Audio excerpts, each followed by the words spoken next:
evil blanket fish has awoken.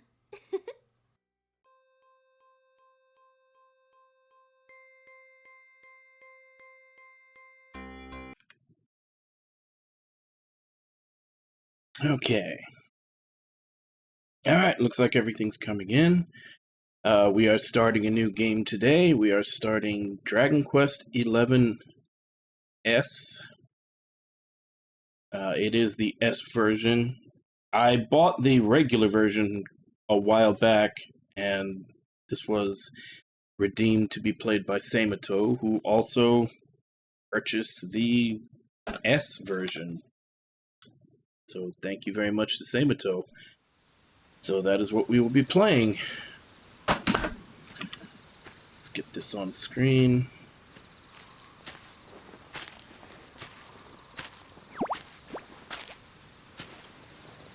Hi, everybody! Hey, Ragnar, how you doing?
Man, look at all that production value.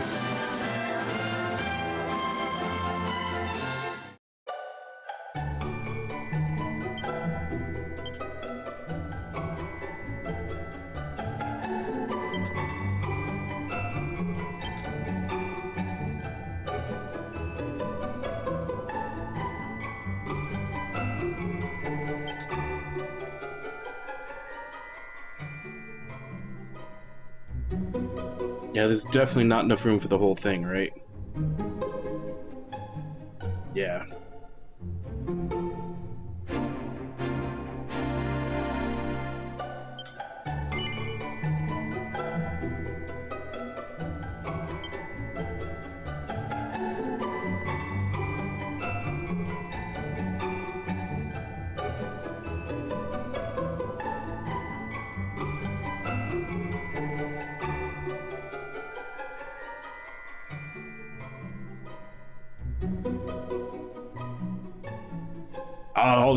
I don't need all these fancy graphics. Let's go ahead and play this the way God intended on 2D. Yeah, that was something that they added in S.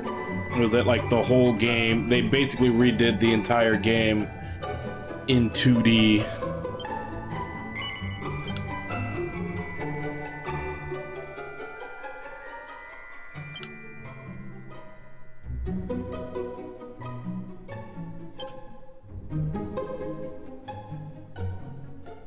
I am serious. The entire game can be played in like basically 16-bit version.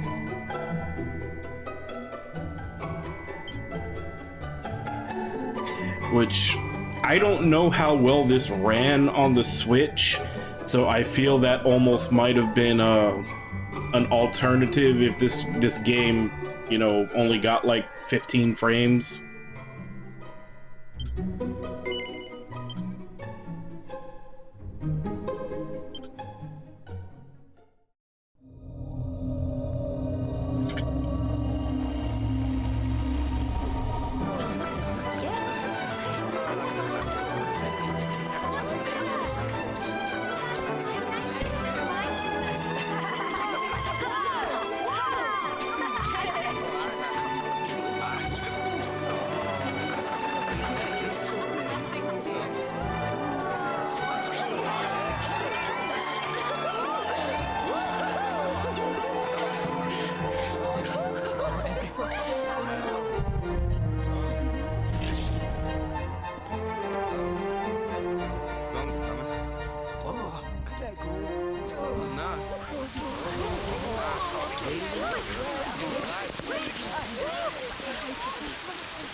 This child, he is the one?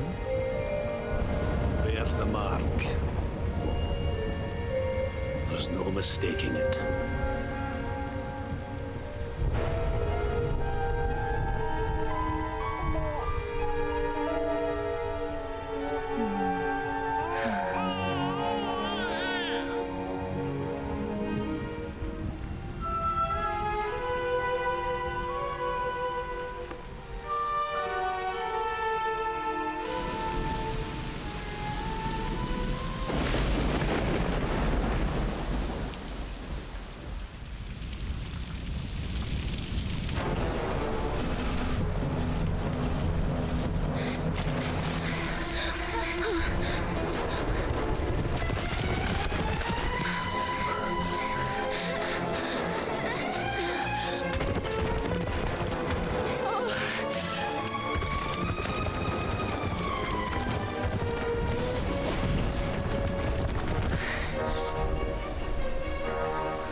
Maybe.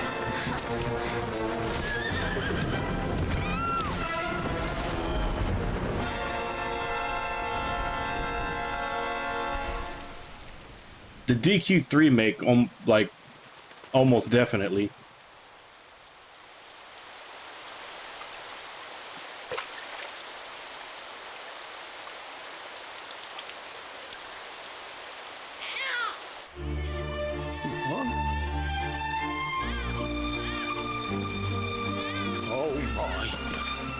What in heavens are you doing here? And after that awful storm, too. However did you survive? Okay, so main character is Anime Moses. What's this? Oh, you poor thing. Come here. Come here. Oh, there's no need to be frightened anymore. You're safe now, little fellow. Kind of reverse Moses, because he went from royalty to royalty, got set into a river and got taken in by commoners, it looks like. Whereas Moses was the opposite. It was commoners went down the river and got taken in by royalty.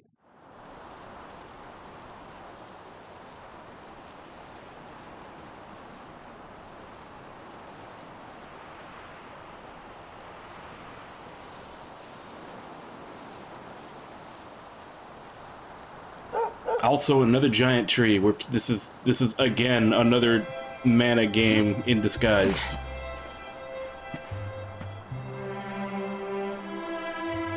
Thanks so much. You're a lifesaver.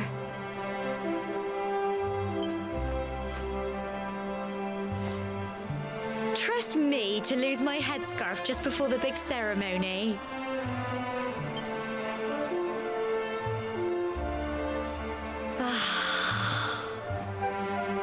So it's finally here, the big day. I can't believe we're going to be climbing all the way up there. It is kind of funny, though, that I just finished playing a game where everybody was French and fighting the English, and now we're playing a game where, well, at the very least, all the voice actors sound English.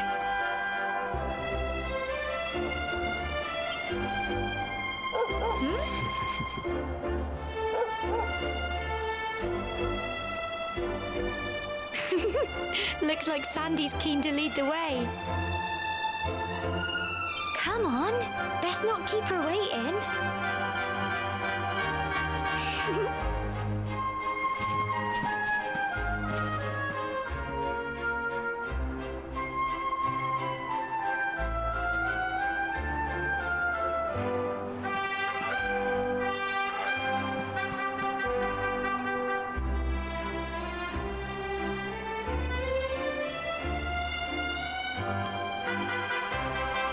The devil Zumba Conquistador is what? No, I've only attempted playing one Dragon Quest game, and that was 7 way back on the PlayStation 1. And it was so long and so slow paced that I never wanted to touch another one since. So this would be my first time giving Dragon Quest a chance since then.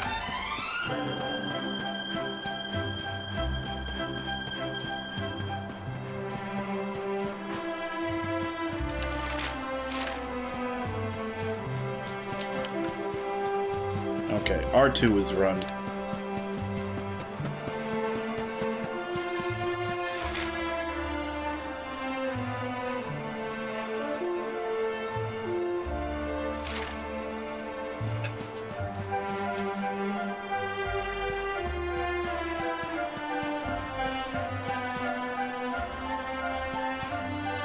No hablas español, pero ¿entiende?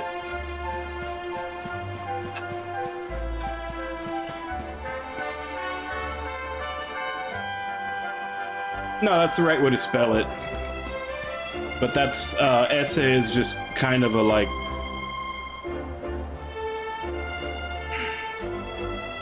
It's kind of like saying that or is.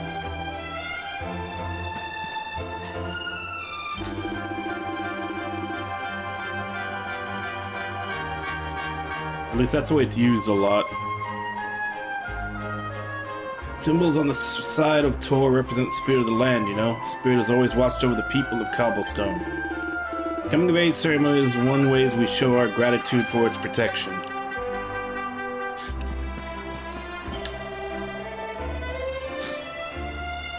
Now, the mayor and your mother waiting to see you off at the top of the steps, don't you? Don't keep them waiting, dear. Oh, and remember, if you ever needed some advice or you're stuck for what to do, have a chat with folks with pretty pink speech bubbles over their heads like me.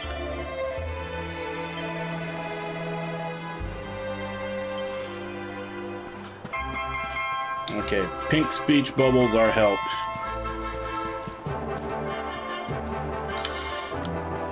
I know that this one's probably going to be about the same length as 7, but I've basically said it before, like, in the PS1 era, most games were not that long, so I was not ready for it. And like I said, 7's pacing, like, even despite the length, 7's pacing was super slow. Like, the pacing was actually so slow that when they remade it on the 3DS, I think they cut something like 10 to 15 hours out of the opening. Like, they streamlined it down. So it wasn't just the length. Like, they even recognized it was a problem and changed it later.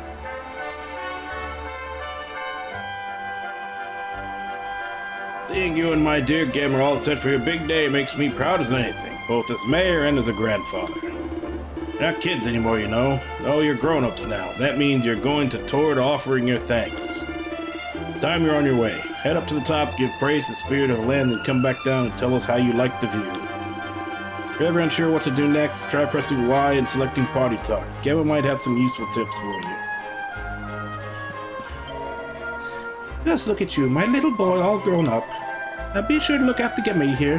I think you've been inseparable since you were tiny, and here you are about to climb the tower together. If you ever lose your way, just follow Sandy. That dog's got more sense than any of us. Off you go now, dear. I know the two of you will be just fine, and I'll make sure there's a delicious supper waiting for you when you get back.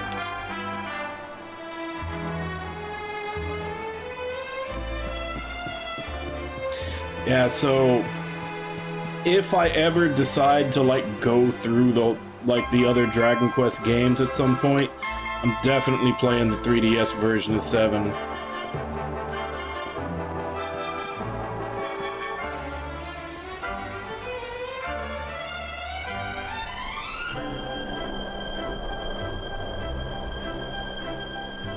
Humble folk of Cobblestone, great land spirits, hearth and home. That's how it goes, isn't it?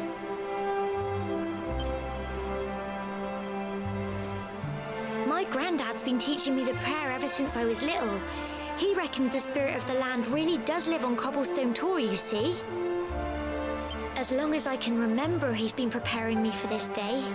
The day it would finally be my turn to climb all the way up there and offer my thanks.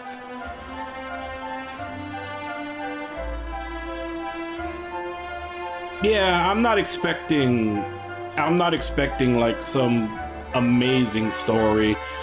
I'm basically just seeing this as what I basically think they are. They're probably like a solid 7 done really well. At least that's what I'm hoping for. I just wonder whose idea it was in the first place, sending the village's young folk on such a dangerous errand. What if I take a tumble and do myself a mischief?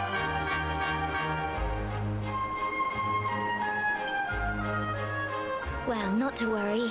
Since you and me were born on the same day, I'm lucky enough to have a bodyguard along for the journey. Come on then. That craggy old thing won't climb its... I mean, that's pretty much why Japan loves the series, is that it's kind of the JRP equivalent of like an old comfy blanket. You know what you're getting, and it's not going to change very much. It's just more of what you already know. I mean, think about jumping from one game to another, all the different systems and mechanics and everything that you have to learn or relearn. I personally don't have a problem with it, but I figure some people probably would, you know, get exhausted having to learn a whole new combat system, whole new mechanics, and how to build your characters every game. Like I said, I personally don't have a problem with it, but I don't speak for everybody. That probably is why they made the 2D mode, but like I said, I also wonder if maybe that was because that was put in this mode, in this version, which was released on the Switch. So I also kind of secretly wonder if maybe they put that in as an alternative because they weren't sure about the performance on Switch. And if it was kind of like, well, if this thing runs like garbage, they can play the 2D mode, at least.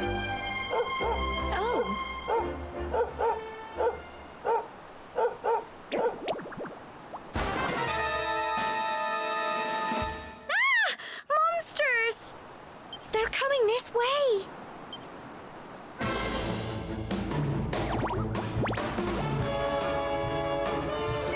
Watch out!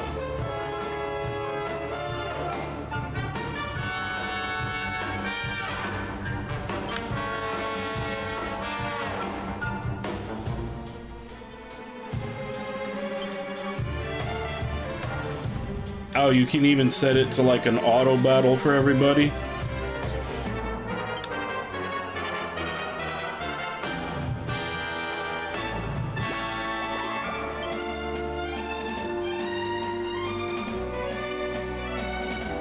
We're probably going to be on this mode for most of the game, but let's start it on normal.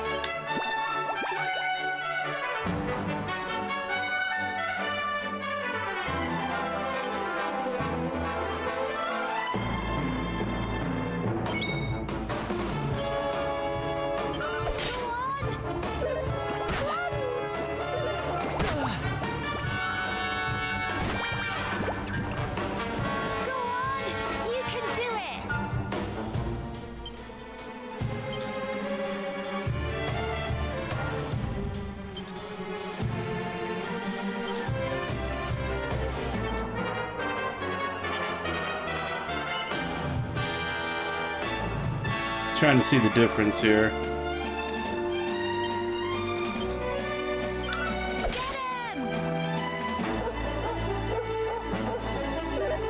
Crikey!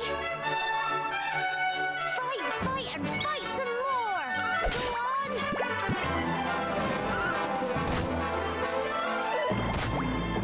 Go on!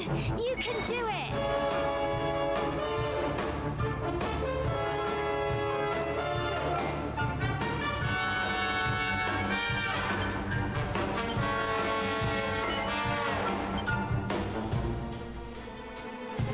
Okay, so I don't know if that changes later, but right now, freeform, the camera doesn't seem to move at all.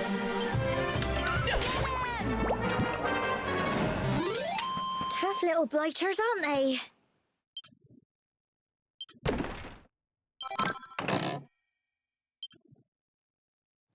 Crikey! I wasn't expecting that. I know they were only little, but I'd have been done for if you and Sandy hadn't been here to help me. Maybe it moves around more if you have multiple characters, but like right now, since I only have one, it was literally just staying the same angle.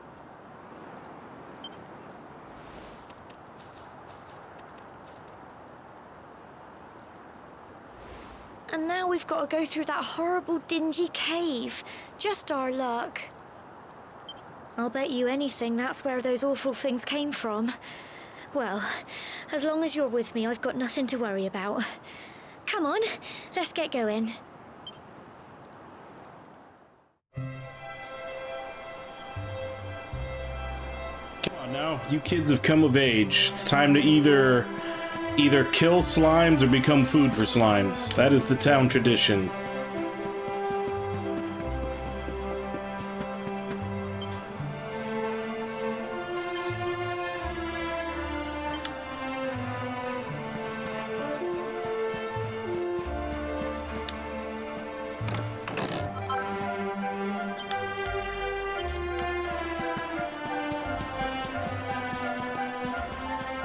I'm pretty sure that was the whole idea behind that, that time I was reincarnated as a slime anime. It was just the fact that the slimes were so adorable.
Found some pot.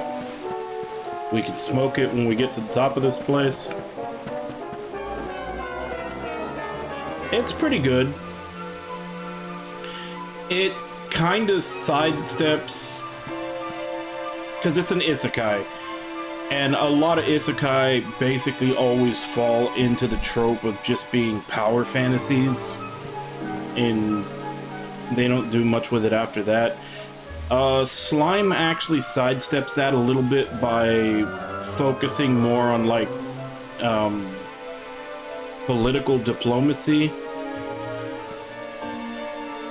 So it's still got, like, all the fighting and everything, and, you know, the character becoming super powerful, but he's also essentially setting up a nation of monsters and trying to establish diplomatic relations with neighboring countries, with other countries trying to, like, ruin his reputation and take him out and everything. So it sidesteps the usual isekai thing of just being a power fantasy and that's it, and not knowing where to go with it, by kind of interjecting between, like, the fighting and the politics and everything else. Yeah. Oh, monsters, but I don't think they spotted you yet. You should sneak up and try to surprise them.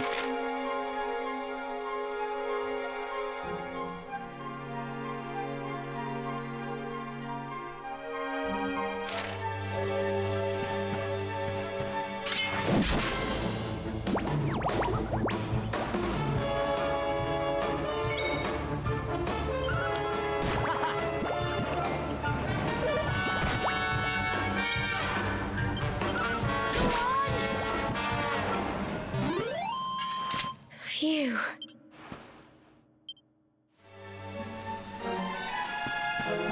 Why isn't the dog getting any experience?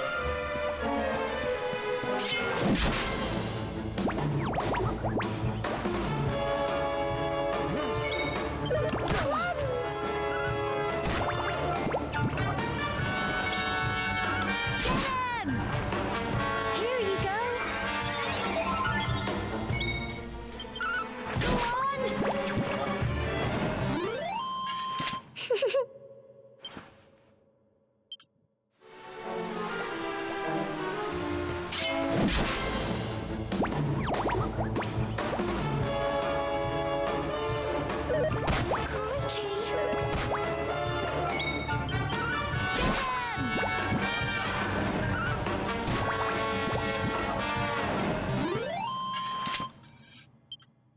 I'm just going to... So proud of you. I'm going to assume, hopefully, that this being a newer game means it's not going to be grindy, and that everything is going to be based around, you know, you just kill everything on the way where you're going.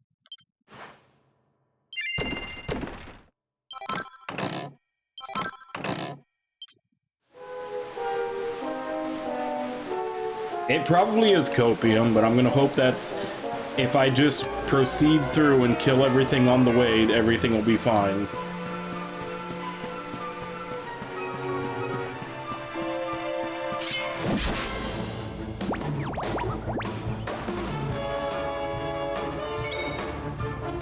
Let's go ahead and...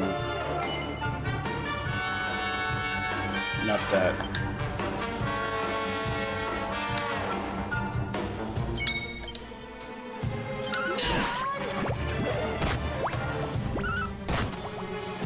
Fight and fight some more.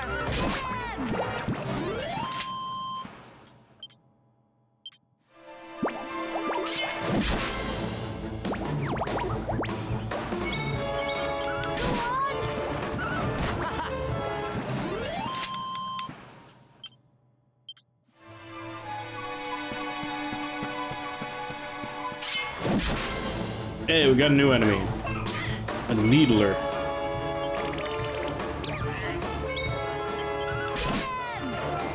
I find your dance offensive. Go on, you can do it. Go on. Phew.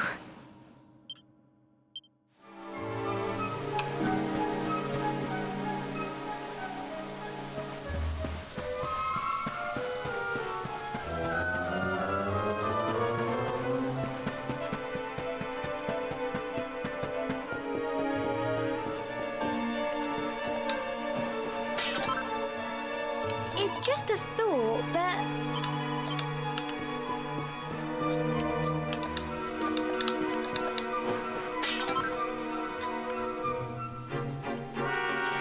Now, I haven't really played any Dragon Quest games, but I do know that that's a Dragon Quest tradition, is smashing pots. She did do something. She used one of my hard-earned medicinal herbs on me without my say-so.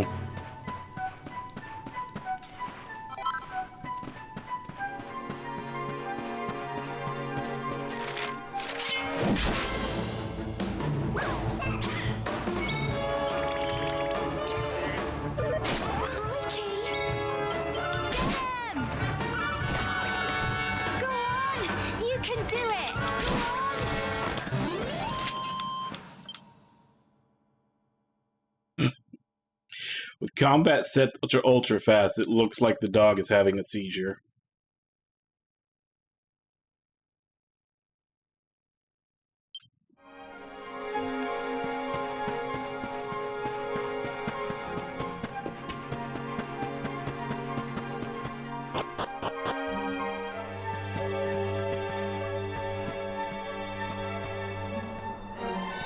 Core, look at all this fog. Is this normal, do you think?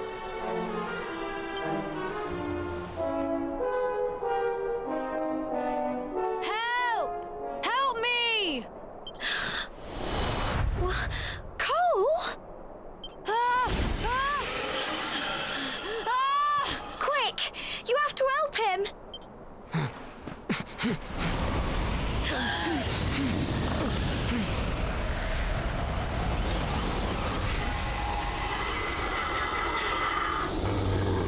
It's not fog at all. It's more monsters.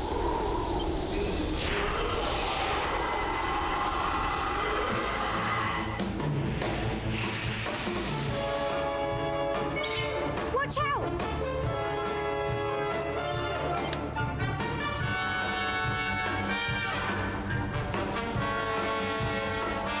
I mean, I assume this is like a mini boss fight, even though it's the same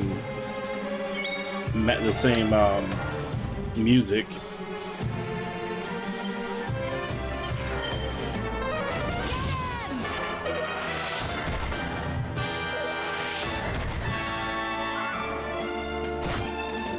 Go on! You can do it!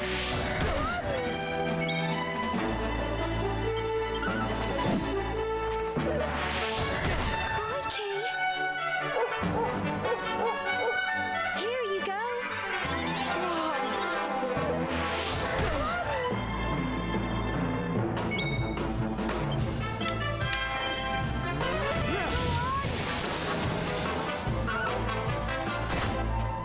Don't give up!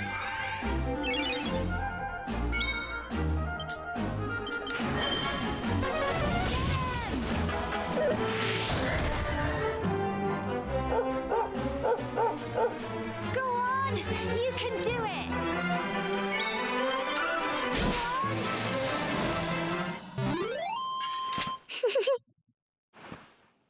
Well done!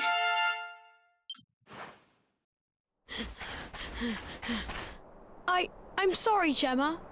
I only came up here because I thought it'd be funny to jump out and surprise you. But then those monsters appeared.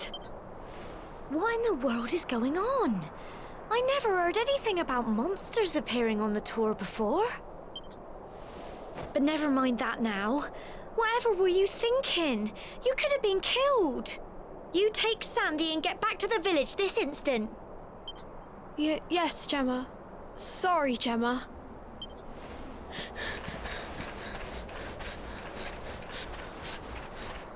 You saved my bacon again. I knew you were tough, but crikey, you really have grown into quite the hero. Not far to the top now.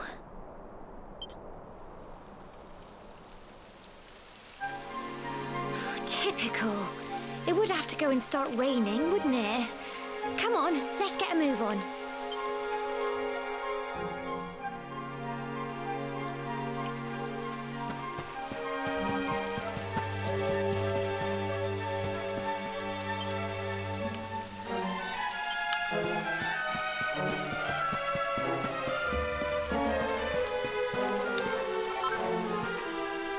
pink pine.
Here we are at last.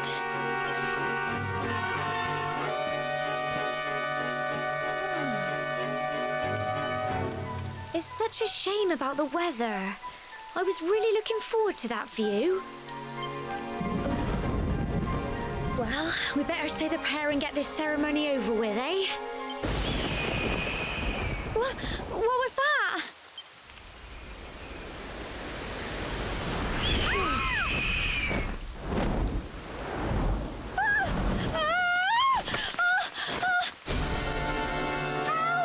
Help me! Help!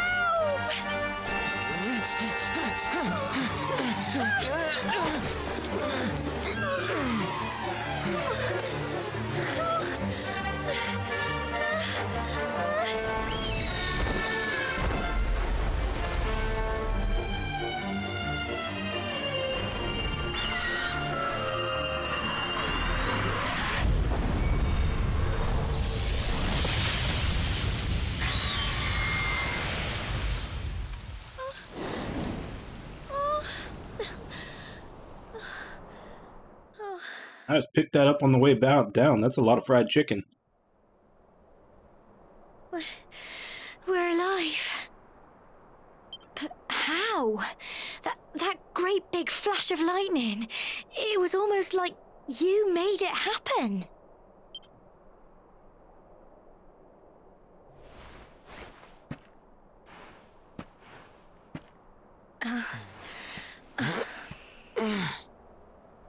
Look, the mark on your hand. Huh? Oh, it stopped. Well, we can worry about that later. All I know is that you saved me yet again. I don't know what I'd do without you. Now, we really had better be finishing up this ceremony.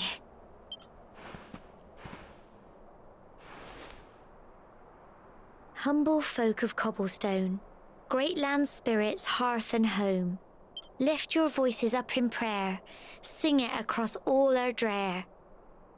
Blessed are we since days of yore, let it be so forevermore. Some kind of forced rhymes in that. Wow! Look!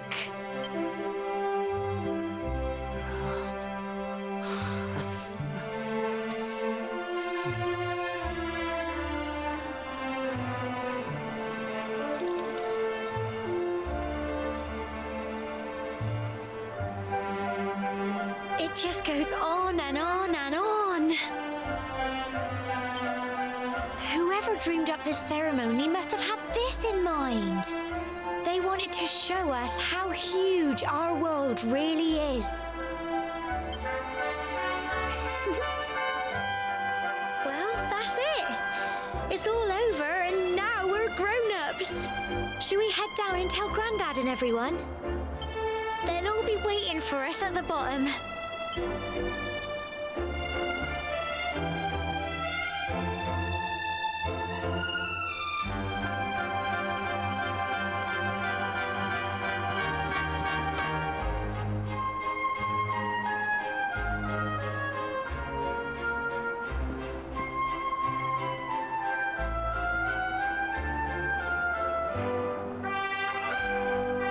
Wonder what that's supposed to be.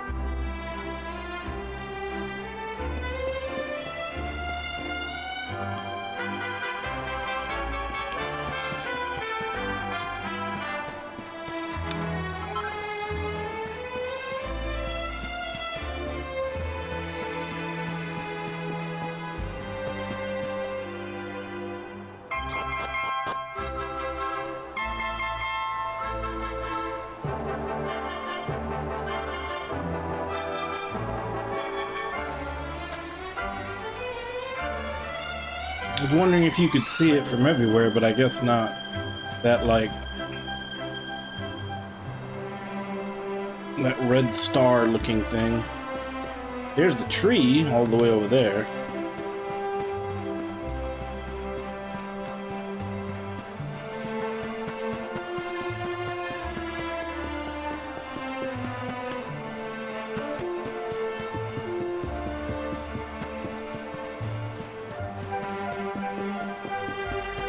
Anybody pick up that fried chicken I left down here? We're back safe and sound, Grandad. Indeed you are, my dear. Thank the spirits for that. When we saw lightning striking up there, we got a little worried, I have to tell you.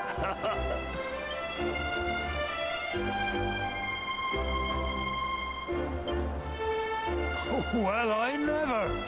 Sounds like it's nothing short of a miracle that you made it back in one piece. Well, there's no doubt about it, the spirit of the land was watching over you.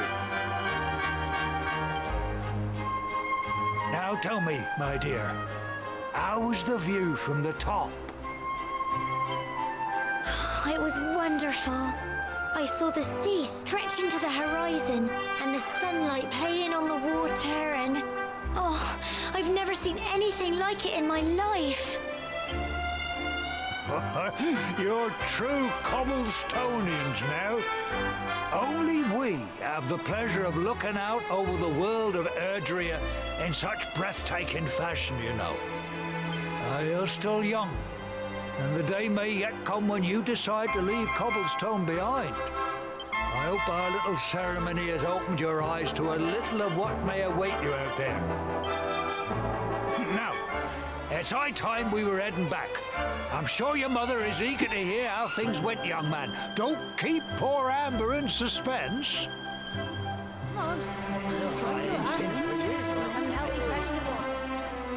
Come on, you.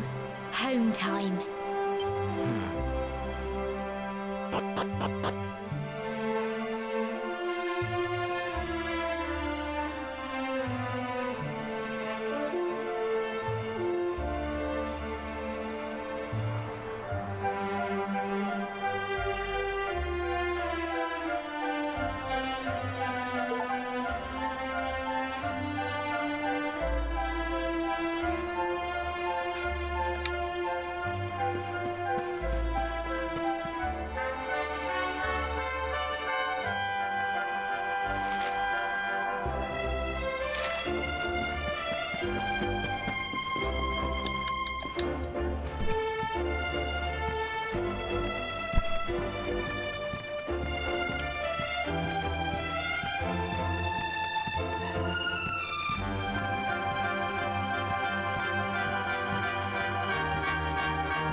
Locked red door. I assume I'll probably have to remember that for later when we get something that can actually open it.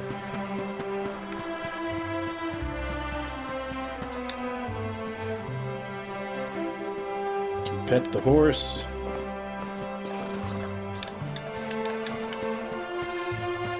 Why can I no longer jump now that I'm in town?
So is this still only saving at churches?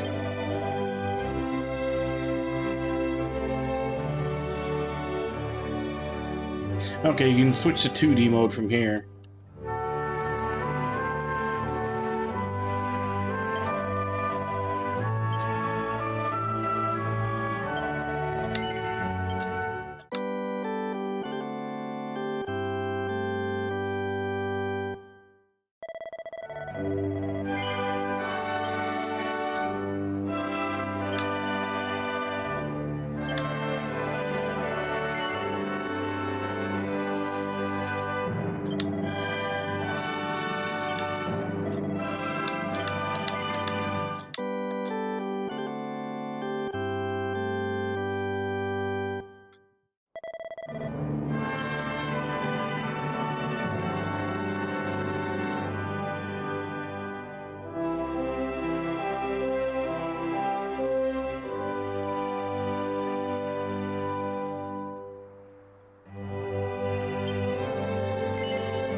Why did they take out the voice acting, though?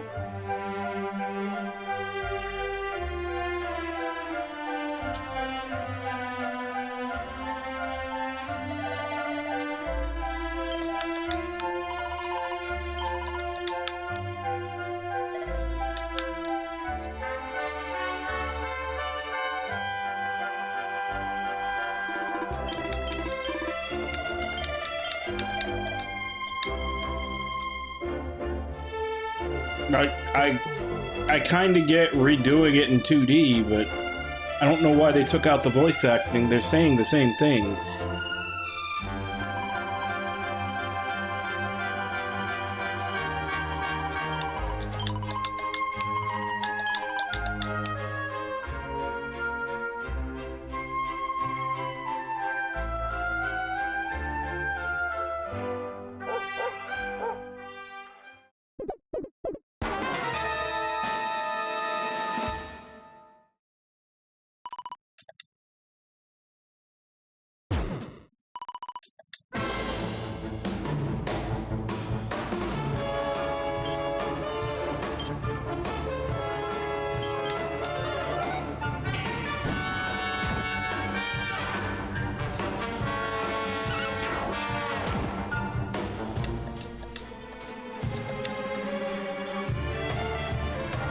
I guess.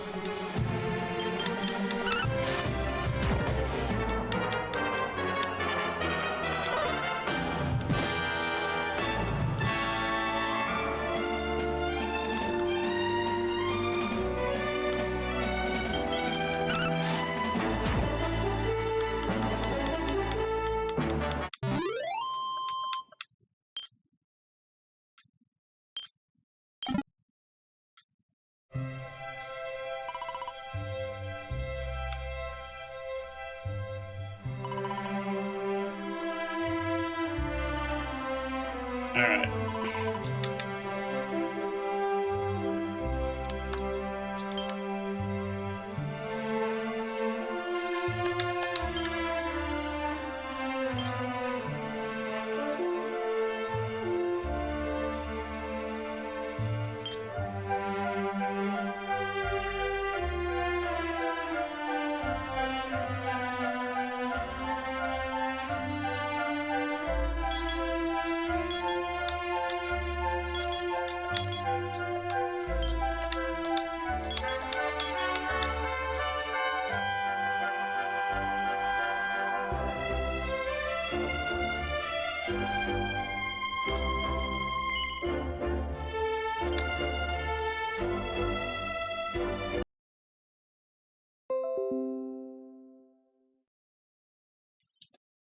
Wow. So there's no return to title screen. You have to it literally makes you leave the game.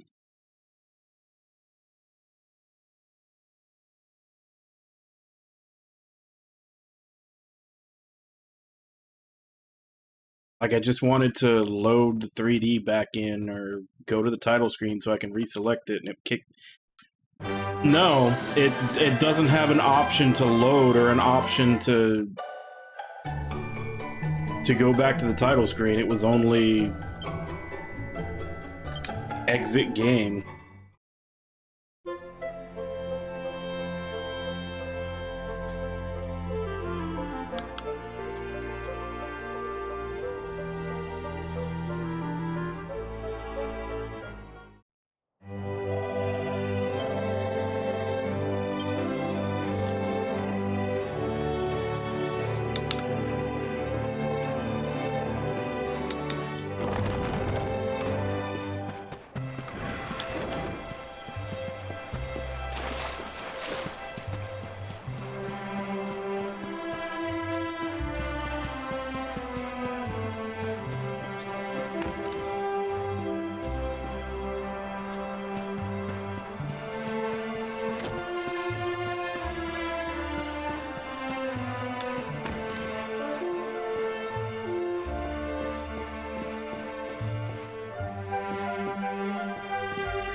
I guess the store isn't open yet.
I have a stick.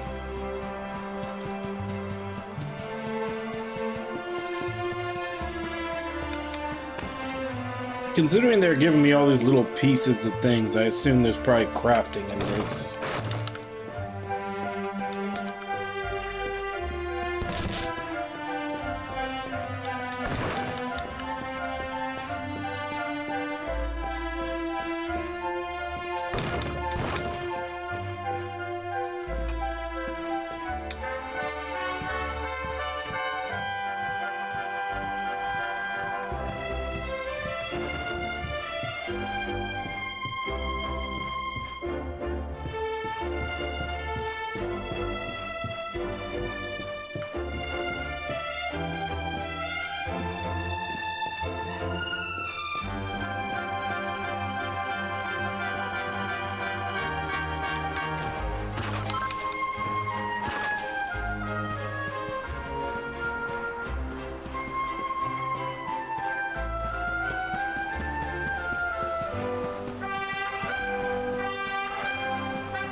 I see the item on top of the roof, but how do I get up there?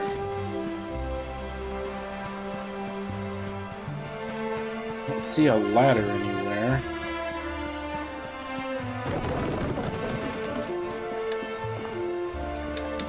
Brilliant!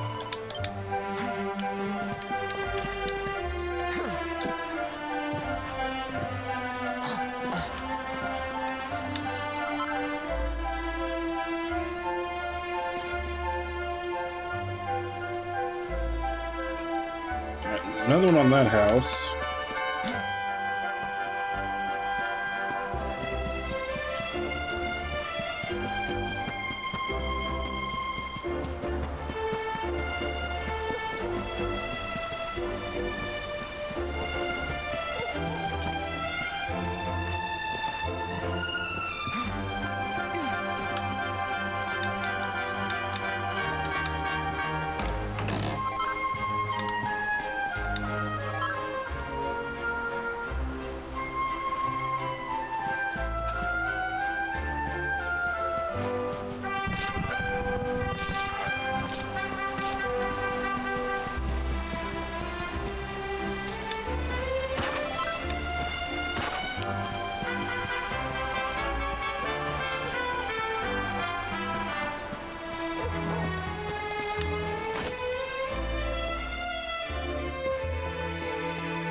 Here's my little soldier.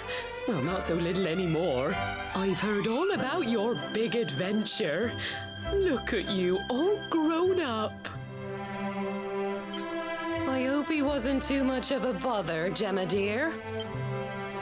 Of course not. Quite the opposite, in fact. You would have been proud of him.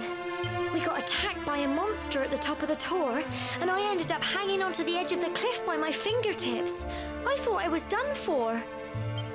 But you'll never guess what happened next. That mark on his hand suddenly lit up, and a bolt of lightning hit the monster. What did you say? That funny little mark? Lightning flying about the place? Goodness me. Here I was hoping he'd turn out nice and ordinary, but it seems his grandfather was right all along. Well, I've been putting this off for long enough now. You and me need to have a little talk. Here. This belongs to you.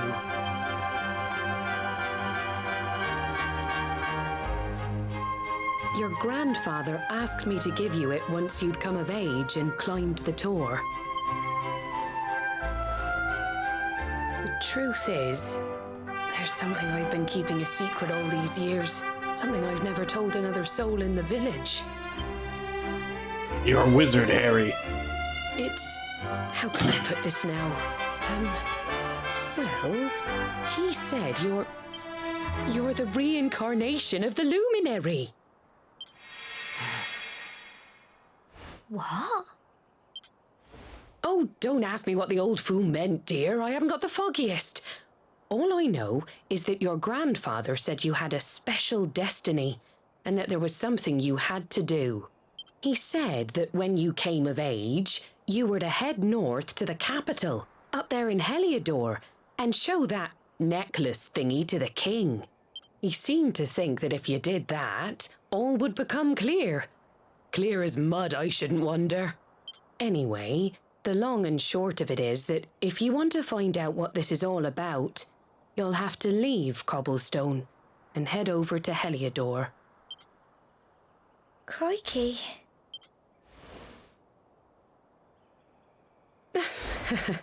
Well, I can't stop you leaving, I'm sure, but you won't be marching on an empty stomach. Come on, dinner.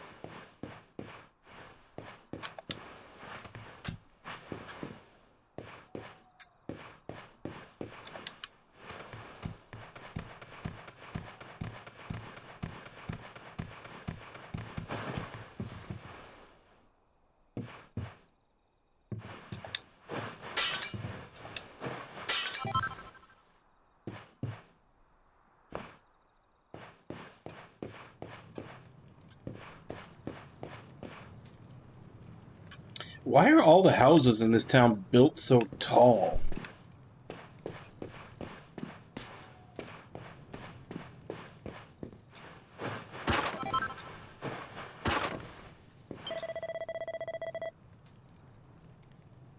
In trouble sleeping, are we? What's no surprise after all the excitement today and your big news? Whenever I have trouble nodding off, I like to go for a little walk. Night air always does me a power of good.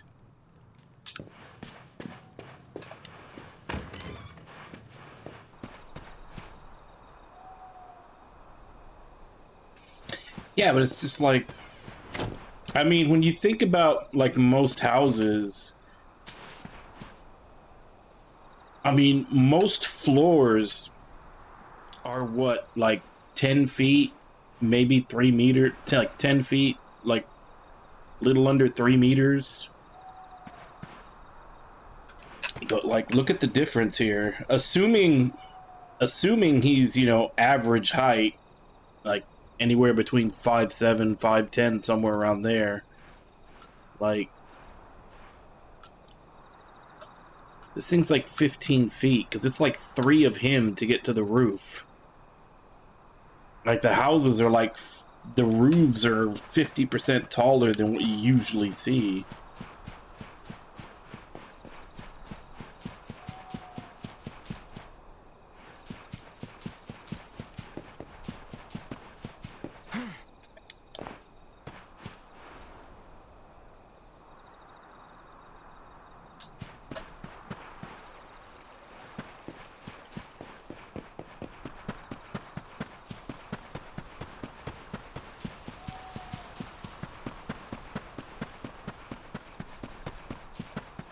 I see something over there. Something that I missed earlier.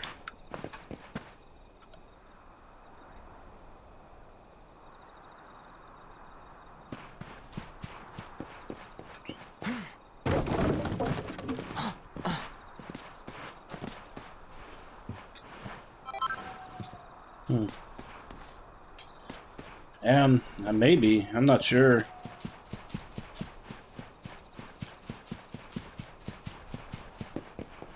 But it just seems like a lot of the houses in this area, this town, have conspicuously high ceilings.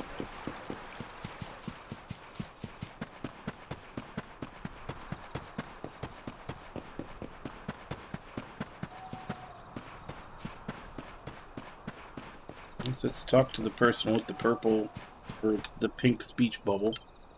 Oh, can't sleep either, eh?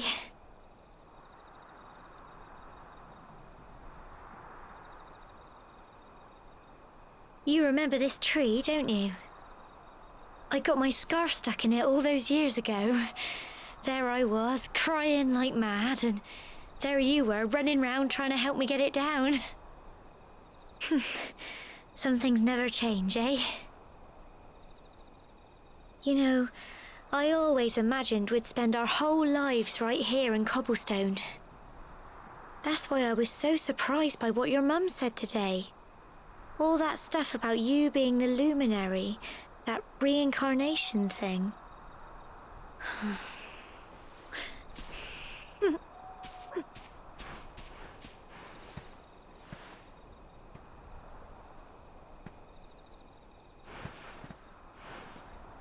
I remember the story my granddad told me. Once upon a time, long, long ago, the world was terrorized by a horrible monster. But then, the luminary appeared and saved the day. When it was all over, the luminary turned into a star, and he's been watching over us from up in the heavens ever since. That's his star, right there.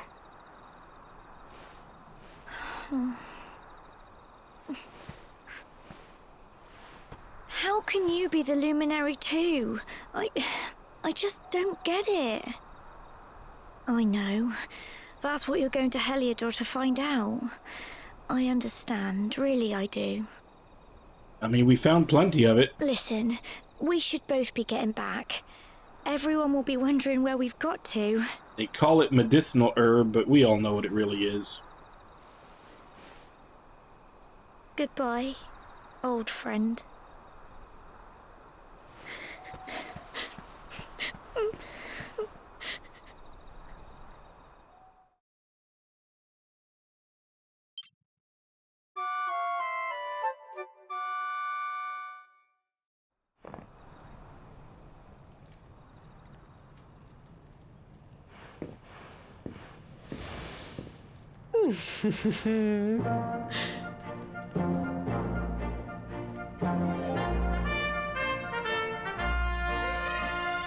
Well, just look at you. You don't scrub up too bad, you know. Only wish your grandfather were here to see you. You won't forget him, will you? He was a fine, upstanding man, the pride of the village. You could do worse than try to be like him. Well, however you turn out, I'm sure you'll find a way to overcome whatever lies ahead. A mother knows these things. Oh, by the way, I've popped a little money I'd saved for a rainy day in your pack. Don't spend it all at once. Why don't you visit the village shop before you head off to Heliodor? You'll need some supplies for your big adventure. But don't take too long. The whole village is turning out to wave you off.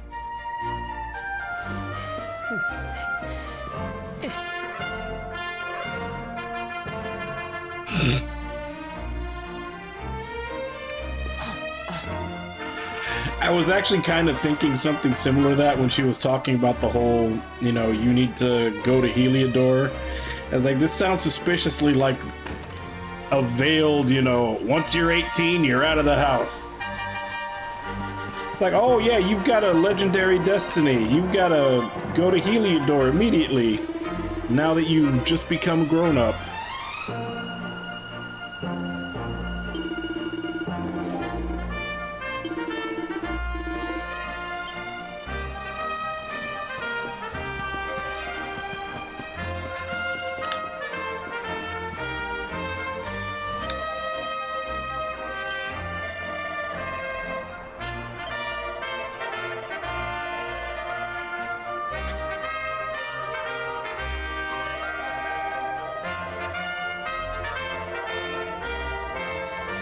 I think I already grabbed that.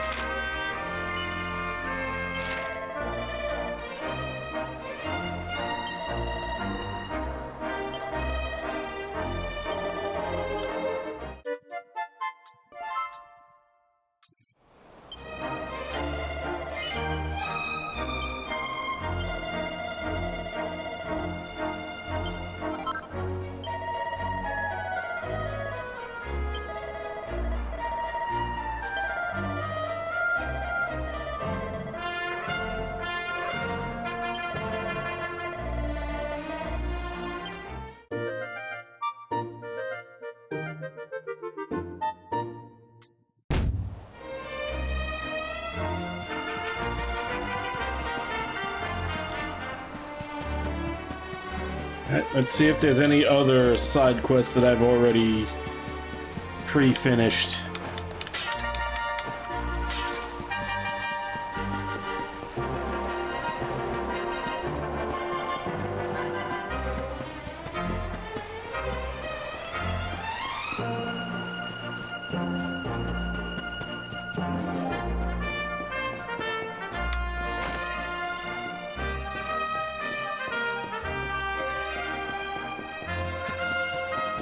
Alright, let's hit up the shop.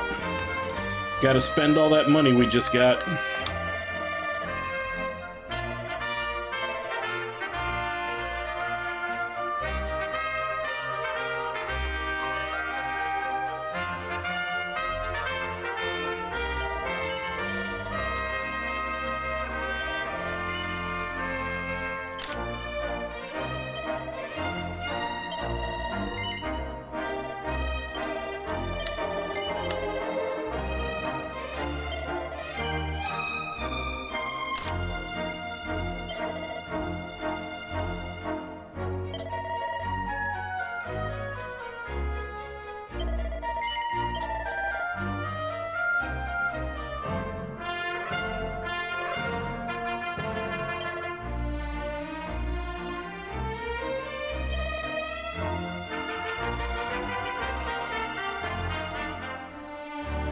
Alright, so we got 10 marijuanas.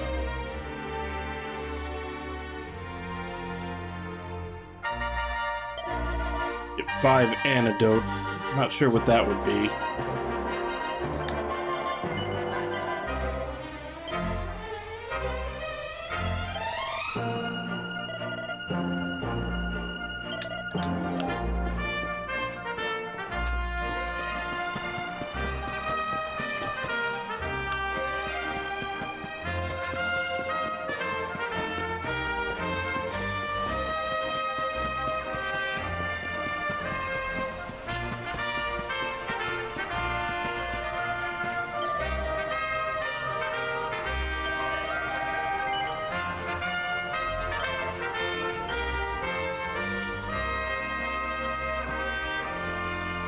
One day you're just a little boy, the next you're getting ready to leave us. I only wish your grandfather could see what a fine young man you've become. To think, it's been so many years already since old Chalky found you floating. I mean, since he brought you to Cobblestone. We never thought there was anything out of the ordinary about you. And now suddenly there's all this talk of luminaries of all things. You know who the luminary was, of course. A legendary hero who saved the world from a terrible darkness. We're supposed to believe that you're him reincarnated? I don't doubt old Chalky, of course, but it is a little hard to swallow, I must say. Oh, when you meet the King of Heliodor, put in a good word for old Cobblestone, won't you, eh? If he finds out this is the village where the luminary was raised, there might be something in it for us, if you catch my drift. Oh, you are terrible. Trust you to be thinking about what you can get out of it. Oh, no, I'm only joking, of course. The very thought. Anyway, where was I? Ah, yes. Now, the fate that awaits you may well be one beyond anything we simple country folk can imagine. But you must allow us to offer what little assistance we can. Take this map of Erdrea with you. May it prove useful in finding your way.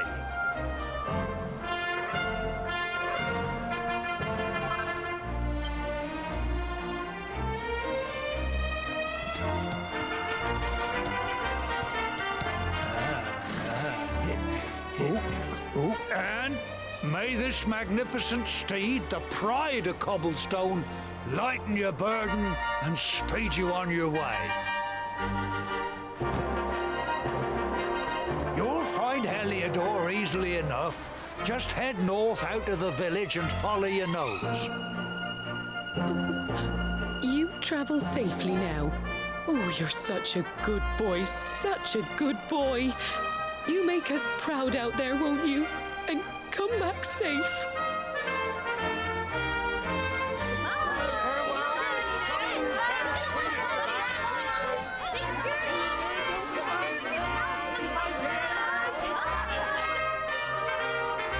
Wait!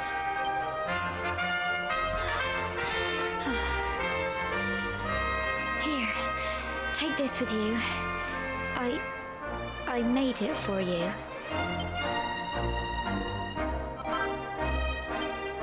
It'll keep you safe. I heard there are lots of monsters where you're going. Be sure to keep it close, won't you? I don't know what's in store for you out there, but wherever you go and whoever you meet, don't forget us, will you? Forget who? I'm famous. Take care, and remember, we'll be waiting for you.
So do we still get into encounters when we're on the horse, or does it skip them?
That answers that question.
Just murder everything and make sure we're at the right level for where we're going.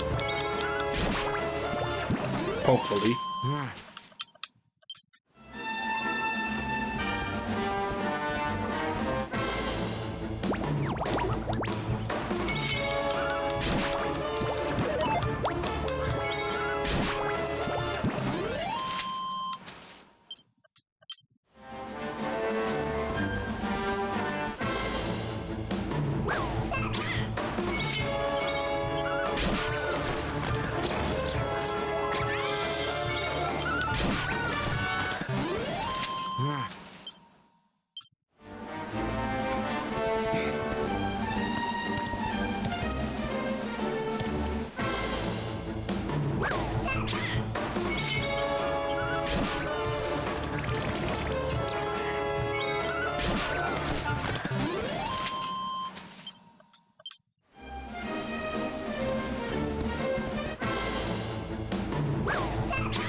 Well, never mind. It looks like everything respawns pretty quickly. Can't actually clear it out.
Cruel Cumber.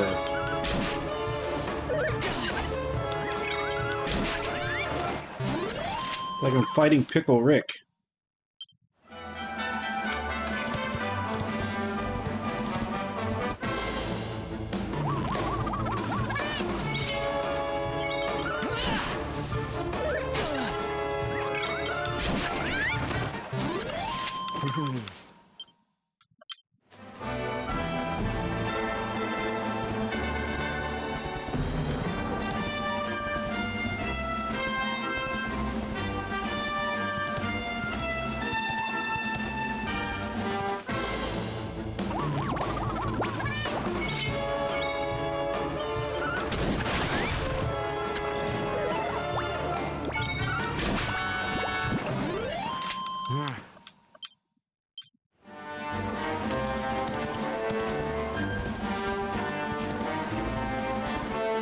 This is a new enemy.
What have we here? I know a budding adventurer when I see one. It can be risky heading into the great outdoors if you aren't familiar with the basics of survival, you know. Well, fear not, because that's where I come in. See the remains of that fire over there? Well, when you spy one of those, it means you can set up camp and rest your weary bones. To settle down for the night, just go up to the fire and examine it. You'll soon be enjoying a well-earned break. What's that?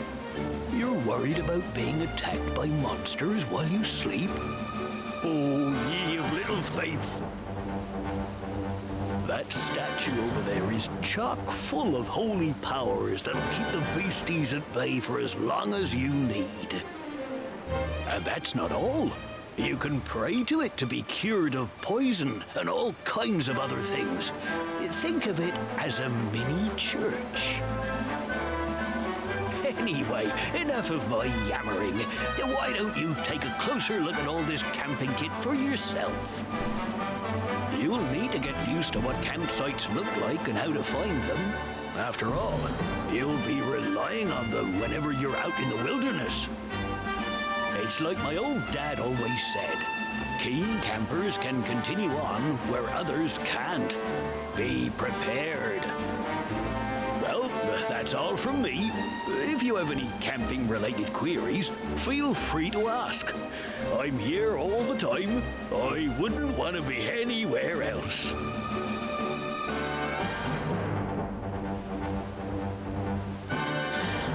So what I'm hearing is uproot that statue and drag it along with you.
17 more XP.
Alright, so you can hit Super Saiyan.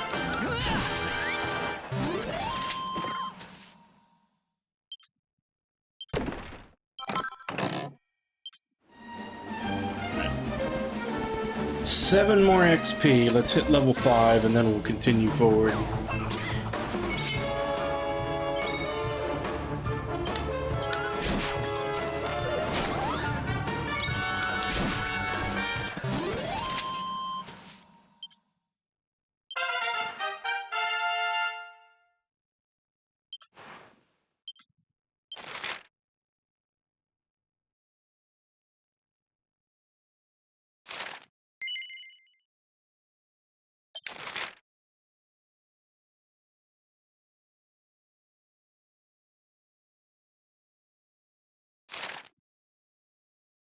Alright.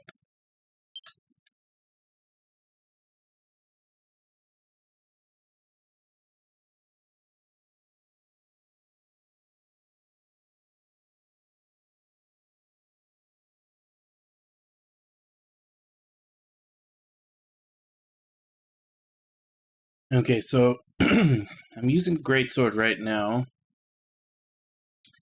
I assume I have to go through most of that. It's Sword Mastery, like, you have to go through one side to be able to get to that.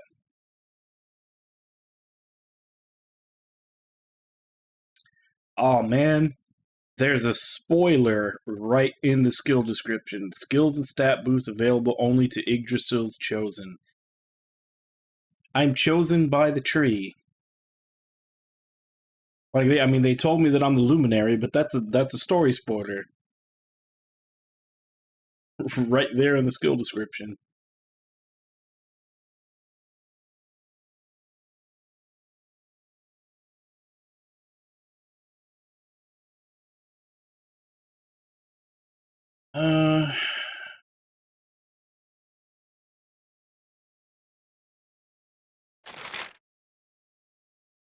Pep chance +5.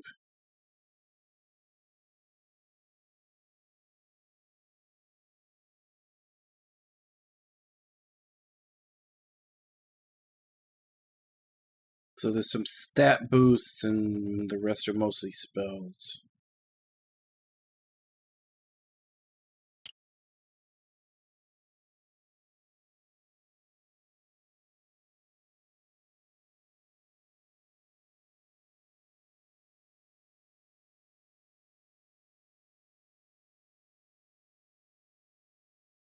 Metal Slash. I'm pretty sure you need that for Metal Slimes. Whenever you need to, like, power level.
Yeah, my Super Saiyan wore off.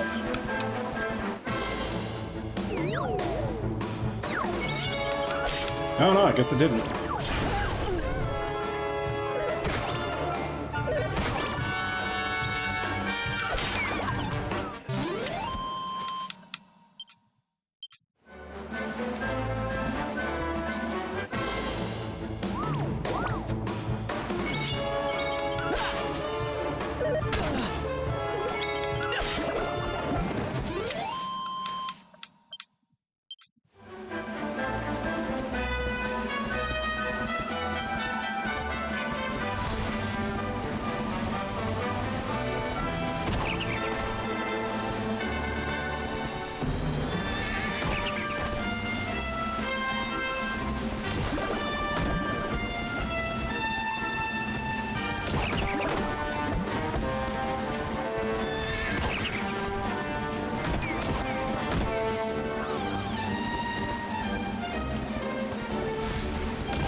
There was a frog right here. Where'd it go?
$64, damn.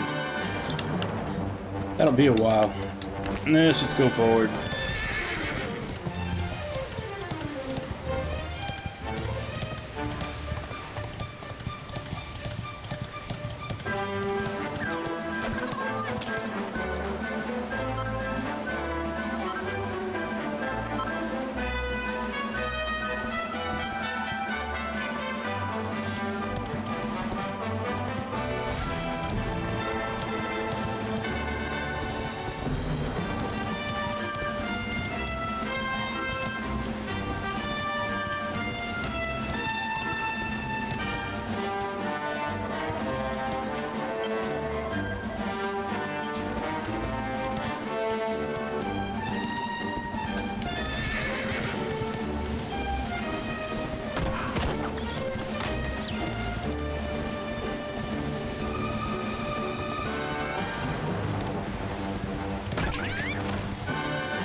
keep getting all this pink pine. I have no idea what it's for.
Bright and early, huh?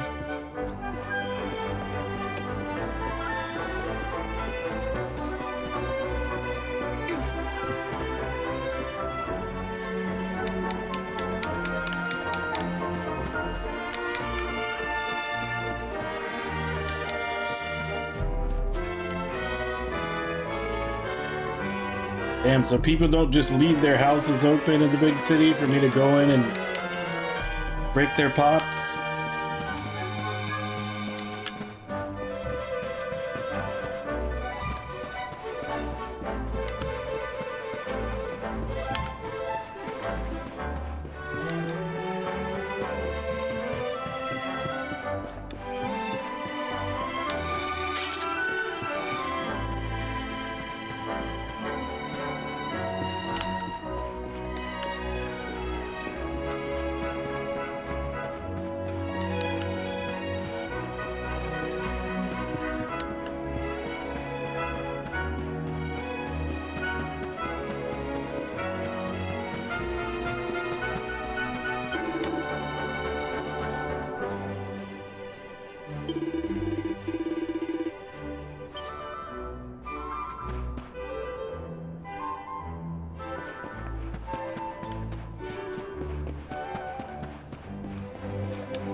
Hey, Wabon, how you doing?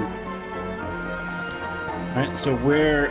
You said they're up on the roofs, but how do I get up there?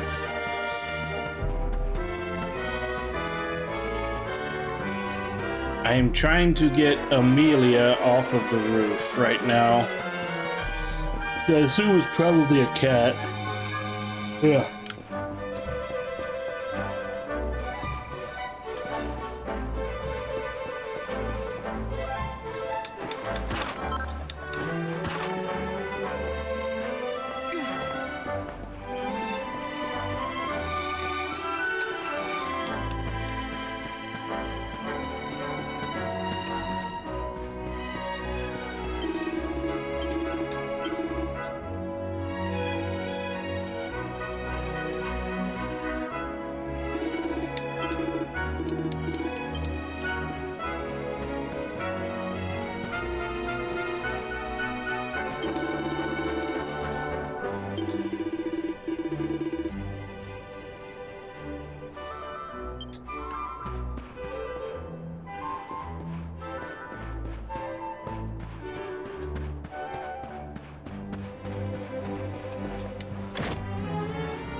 Yep, it's a cat.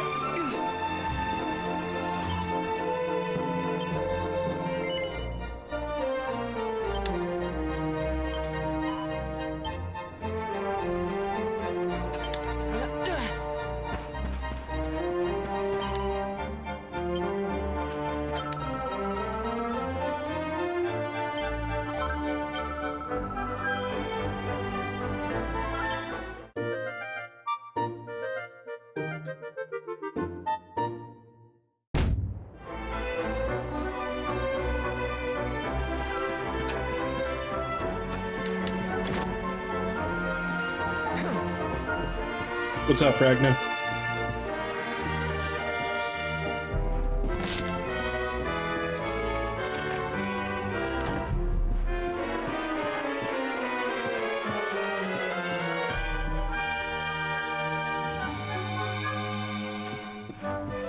Yeah, he was old as shit. He's dead now.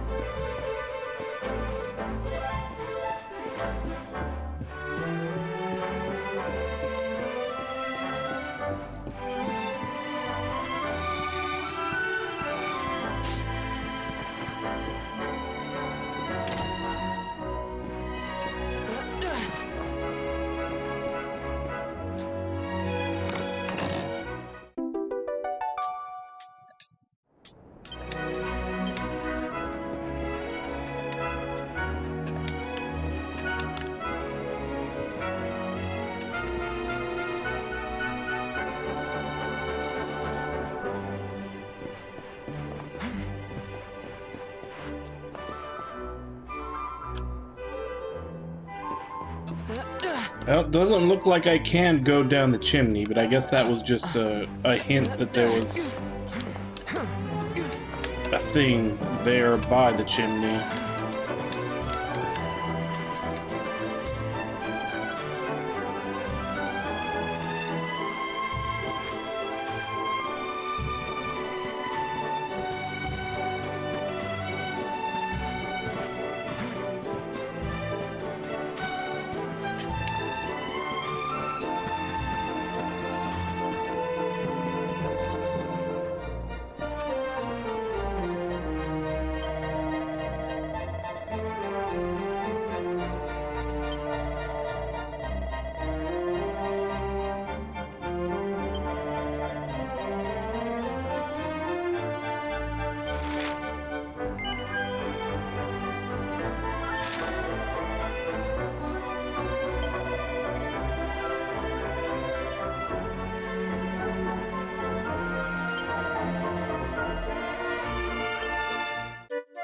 Bookshelf with red books. Yeah, there's been like those little those little ghosts from like the intro movie kind of appearing here and there and disappearing. I just assume it's the main character hallucinating.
Alright, I need 270 gold.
That didn't take long.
Alright, let's go tell him about the book.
let's go talk to the king.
Almost got enough to buy the armor that I'm missing just from ransacking the town.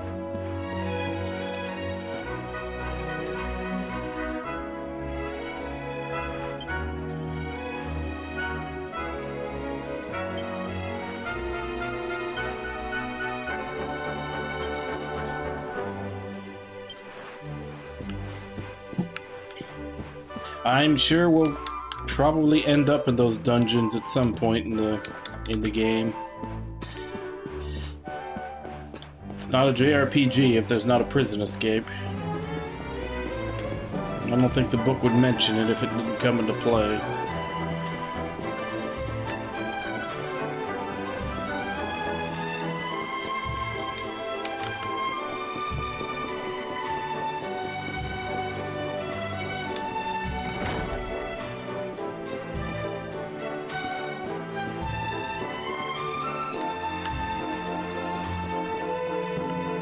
Like I said, there pretty much always is one.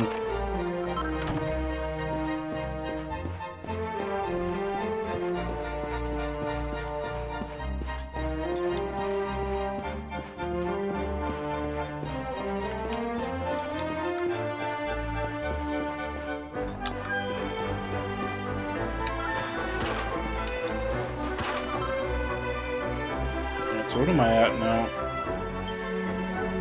229. I need another 41 to get the armor that I need.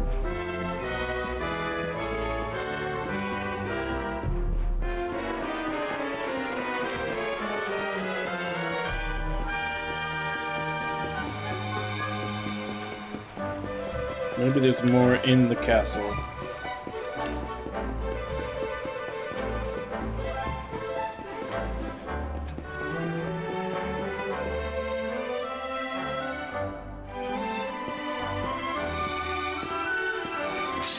Halt! Not so fast. State your business. I'm the chosen one.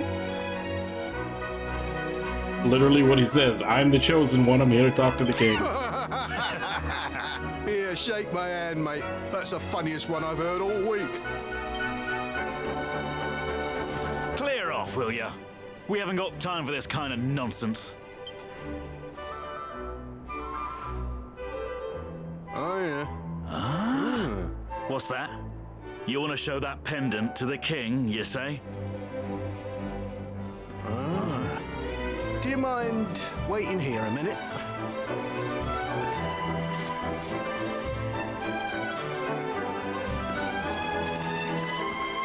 Huh? Ever so sorry for that little misunderstanding. Please, go right on through. His Majesty's waiting for you.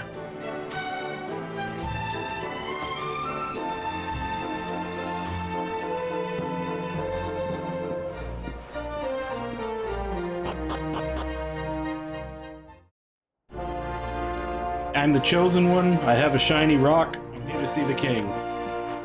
Who would have thought that'd actually work?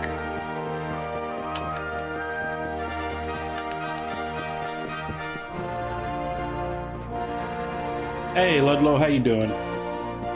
Yeah, we finished it up yesterday.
Oh, that should sell for a bit.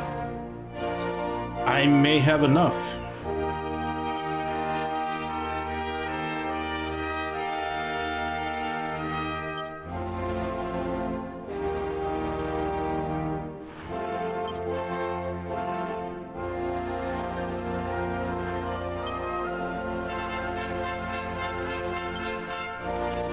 Okay, so King Carnelian is a good king. It's good to know.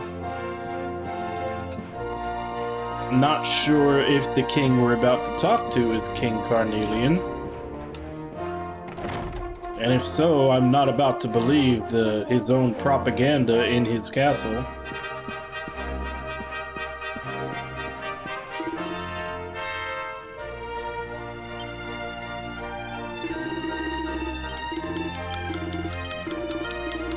I'm touching him. I'm not sorry.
That's where they hide their weed, in the pots. The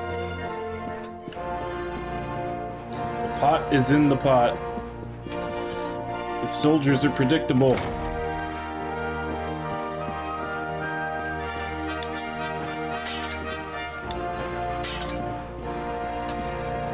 That guy's completely out of weed. Oh, damn it, I bought one of those. That was a waste of money.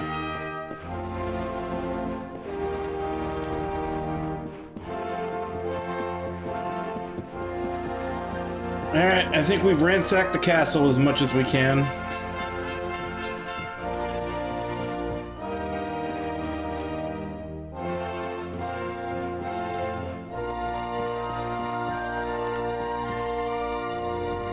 So the princess is dead, huh?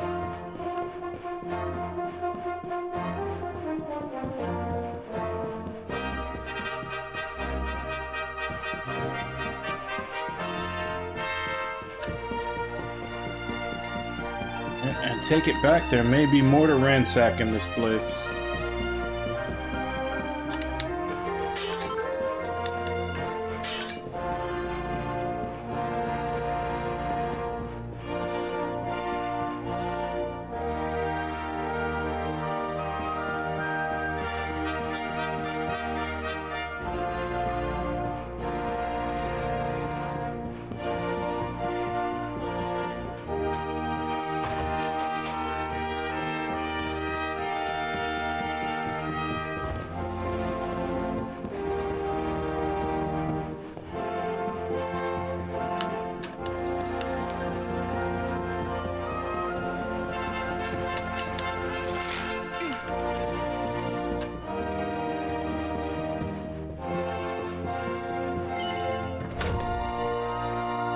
I didn't see what that said.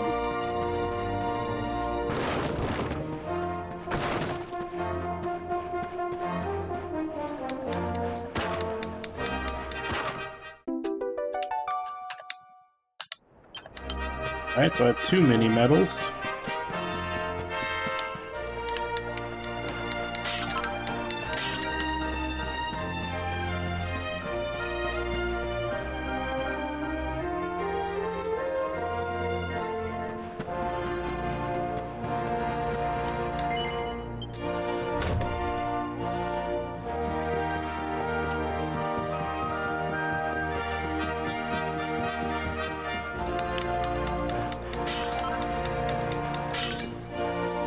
Seed of Therapusis.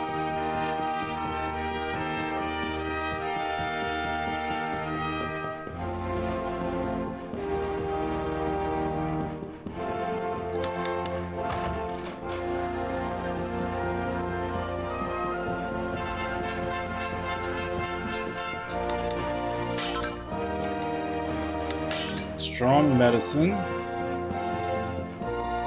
Another little ghost hallucination from the main character.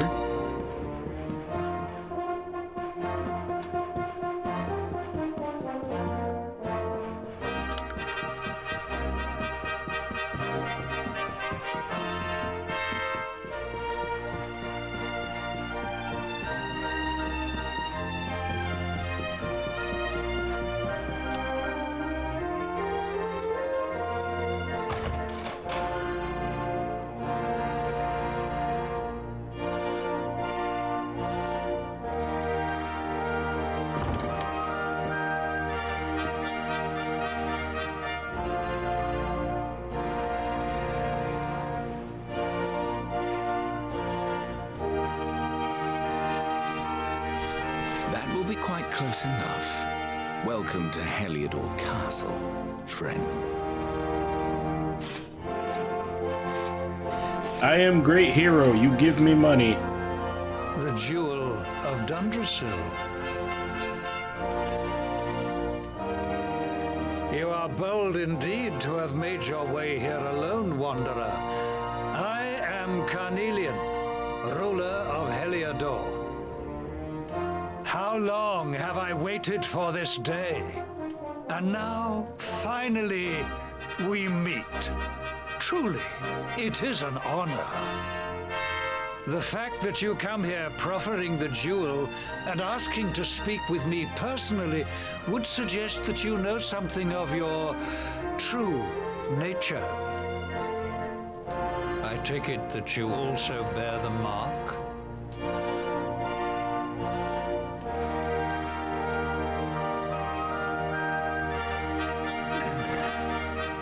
Yes, the mark of light.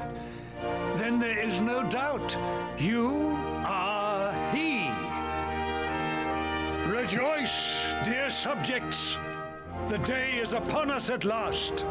The luminary walks among us once more. Yeah, kind of had this conversation before about Akira Toriyama. It's kind of odd that he became popular as a manga writer, of course, mostly with Dragon Ball and some others, like a couple of other ones like Sandland. But the reason his manga became so popular is because he was really good at drawing action scenes that made sense. Like you could look at his pages. Hey, Maid Mad, how you doing? Welcome to the stream. Yeah, Akira Toriyama, he became famous as a manga artist and writer because his fight scenes were really easy to understand. Like, he had a way of drawing the action on the page to where it made sense and it flowed, which a lot of manga don't. So that's what he got famous for. But for some reason, he started getting a lot of work as a character designer. which arguably was one of the weakest points of his art, since he uses a lot of same face.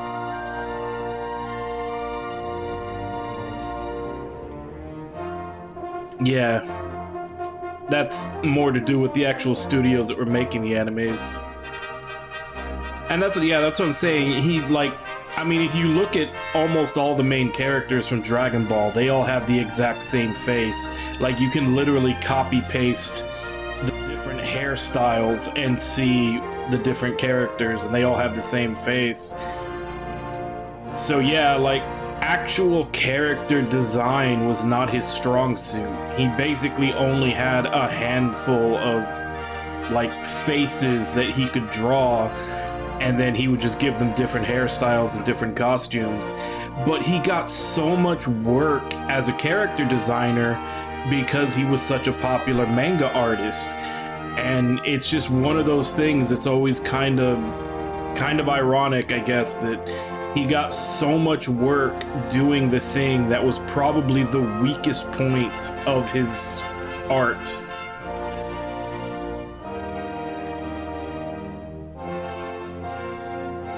Well, I mean, that's kind of a chicken or the egg type of thing.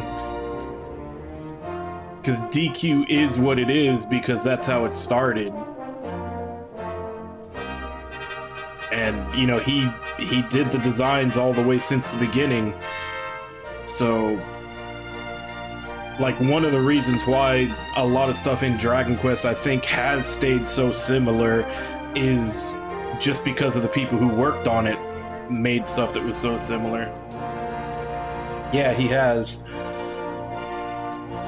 And that's what he's saying. That's what I'm saying, is that I just always thought it was so funny that he got so much work and so much attention just being a character designer on all these other different projects, when that was not the reason he became popular as a manga artist. It was because of how well he drew action. So yeah, basically anytime you see something that uses his character designs, you can basically pick out, oh, that's, you know, that's these characters with, like, slightly different hair. But yeah, I'm still curious what they're gonna do with 12, if he had already done the character designs but for 12 before he died, or if they're gonna get a different artist. Like, they may get the guy who's doing Dragon Ball Super, since he's already kind of drawing in his style.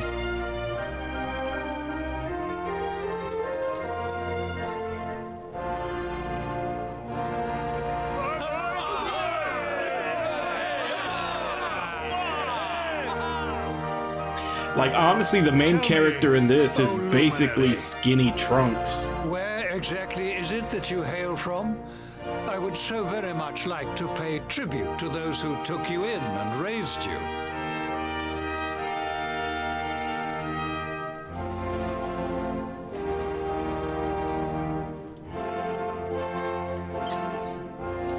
I see. Cobblestone, you say? Jasper, you know of this place? Yeah, but they're working off of existing art since they're remakes. I'm more wondering about 12 when it finally comes out. If they have a different artist, or if maybe he finished the character designs. Do not disappoint me. Yes, my liege.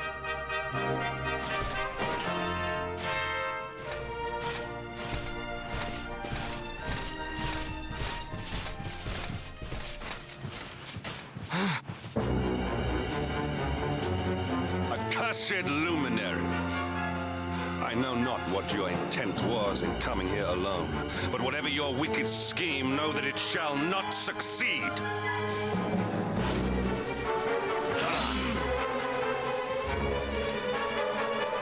Hendrik, take this cur, this harbinger of calamity, and cast him into the furthest corner of the dungeon. Know this. The luminary is the root of all evil and will bring naught but misery to our realm. Why is this? The reason is simple. Just as light is intertwined with darkness, so too is the Luminary intertwined with the dread Lord of Shadows. His coming heralds the resurrection of the Dark One. Did you really think you could fool one as wise as His Majesty? It was your great misfortune to confront one who knows your true nature. Men, seize this wretch!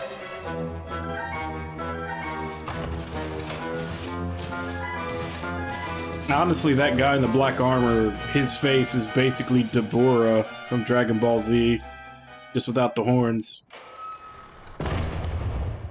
I mean, I called that as soon as I read that book where they were describing the dungeons in town. I was like, oh, I didn't think it was going to happen this quick, but I knew at some point we were going to get thrown into that dungeon.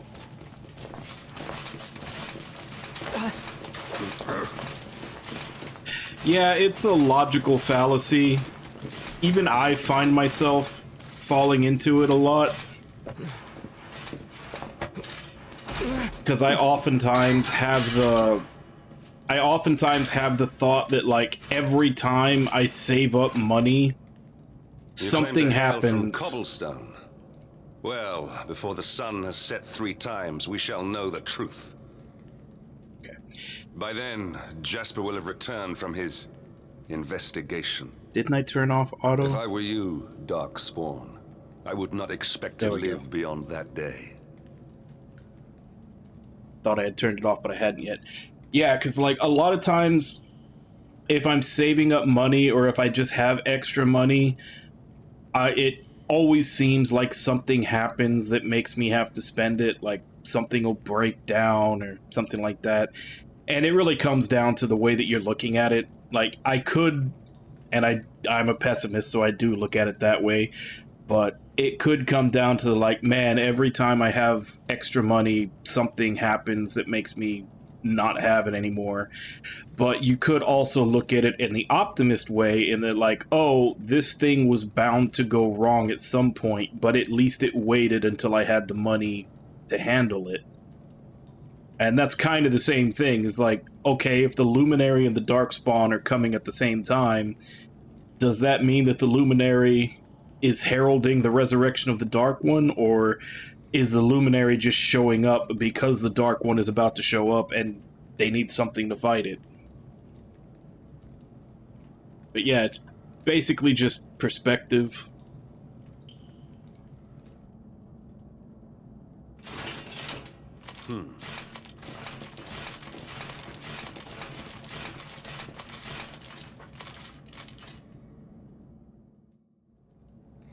And then, of course, there's the old joke from The Simpsons where that one episode where, like, one bear wanders into town and then animal control gets rid of it and the mayor institutes a bear tax. And then Homer's out there like, oh, look, bear tax is doing its job. There's no bears. And then Lisa basically points out that, like, that doesn't make any sense. He was like, what if I told you that this... I forget what she holds up, but she just had something in her hand. What if I told you that this keeps away tigers? He was like, explain. Well, I don't see any tigers, do I? I want to buy that from you. The rock, the tiger rock. I couldn't remember if it was a rock or what it was she was holding. But yeah, it's like, I want to buy this rock from you, Lisa.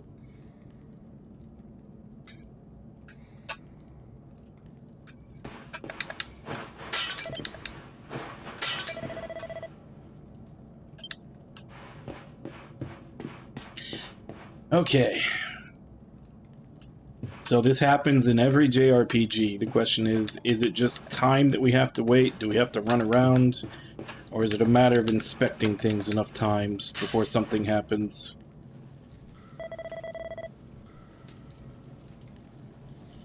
Jeez, keep it down, will you? There goes the neighborhood.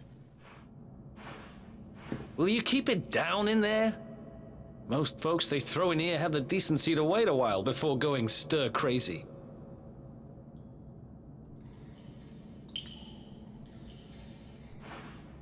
What are you in for, anyhow? You don't get free bed and board down here without having done something pretty bad. I said I'm the hero. I'm here to save you. Wait, Did you say the Luminary? You're serious? You're telling me the Luminary has just shown up in the cell next to mine? This is crazy. I mean, technically there's a cell between us.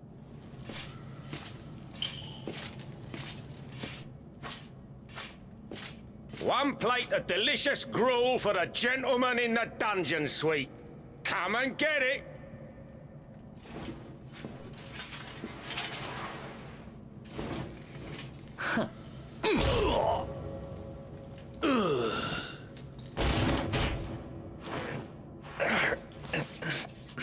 That's what you get for not wearing a codpiece.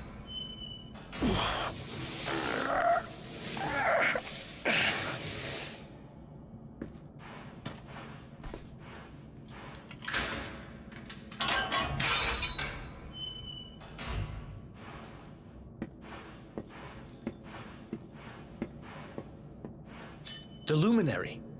You're serious?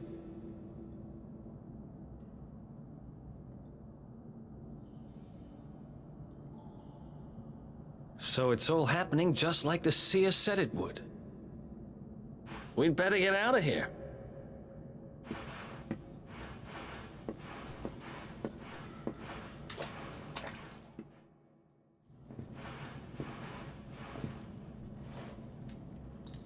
Huh? Wait here.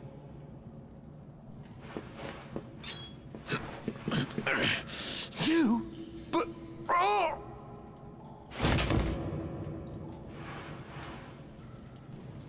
Don't worry, I didn't kill him. But he won't be waking up anytime soon. Things will get pretty hairy up ahead. You'd better take this. I didn't kill him. He's just gonna be in a coma for 20 years. Oh, and I found this in a corner over there. I guess it's your stuff, right? Me? I got this little beauty back, so now I'm pretty much unstoppable. We better get out of here before any more of our tin-headed friends come knocking. Holler when you're ready to move out, okay?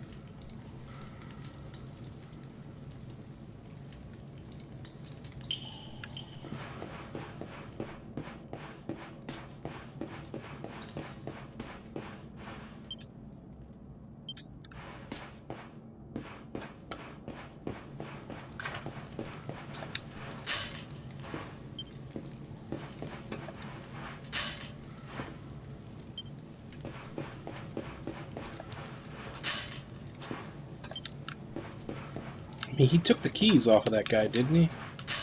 Maybe we'll be able to open it once we join up with him.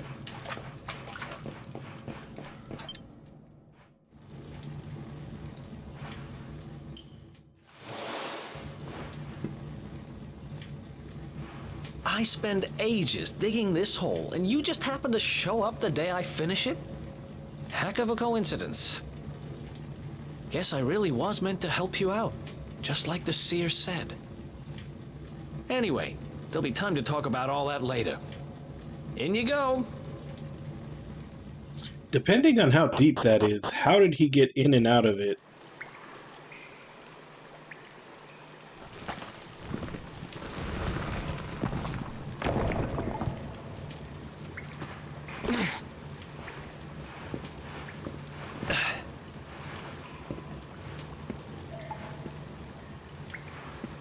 The sewers, huh? Well, there must be a way out somewhere. Lead the way. I got your back. Well, I'm more saying if that's like a, you know, a 10-foot drop going down or more, how does he get back up after he goes down it? Yeah. Because there was no ladder. Also, if they were going to do the whole Shawshank Redemption thing, they forgot to show us the little hammer that was completely worn down that he's been digging it with for years.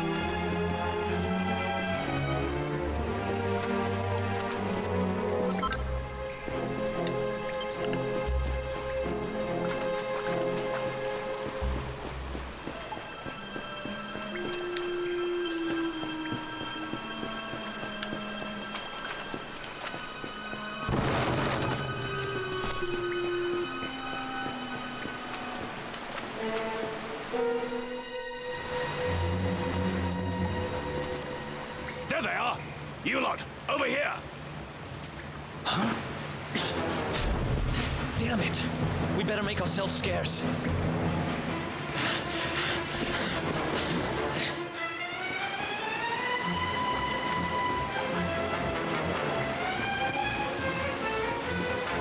Come on, this way!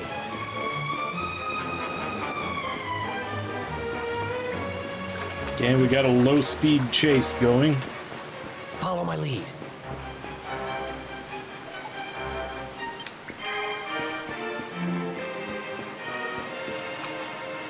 Yeah. Follow my lead.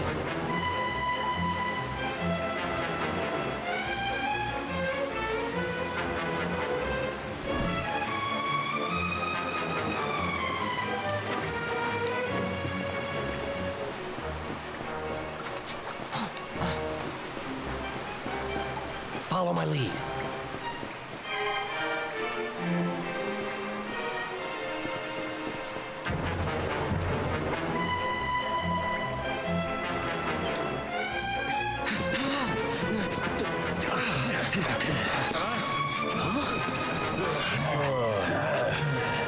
These guys don't give up, do they?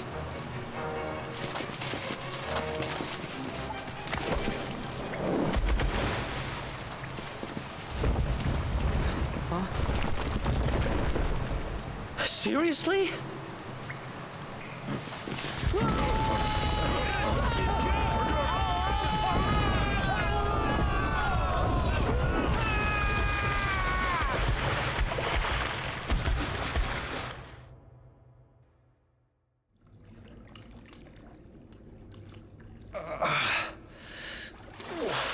To quote Arnold Schwarzenegger, "The bridge is out!"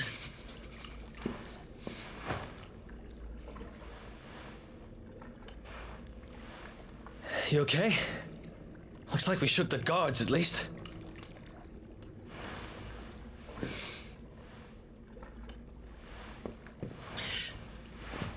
Yeah, I'm okay with that for And that gameplay looks like a way reasons. out. Maybe our luck's about to change. Because if you actually do make it dark enough where you can't really see what you're doing, then that's usually just a pain in the ass.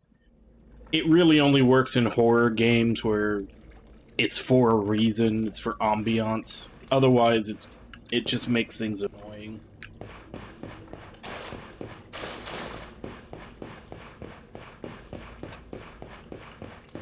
It's the same in like movies and everything where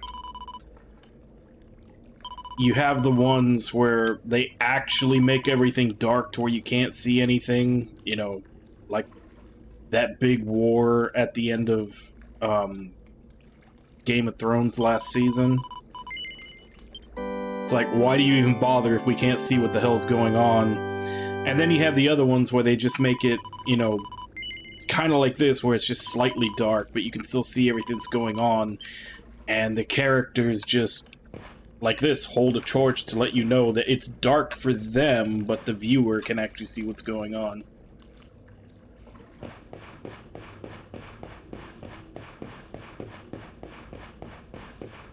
Like I said, if it's a horror game, I get it. That's for it's part of the atmosphere. Everything else is just annoying.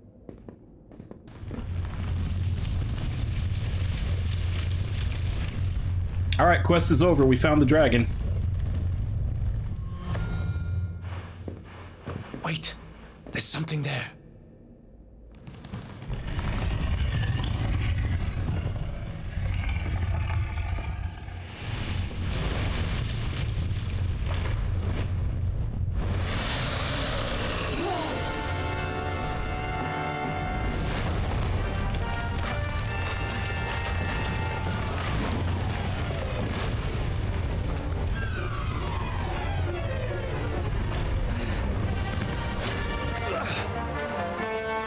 If we stand and fight, we're dead.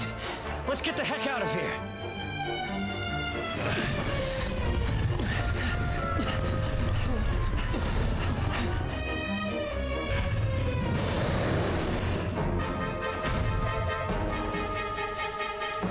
Let's get out of here.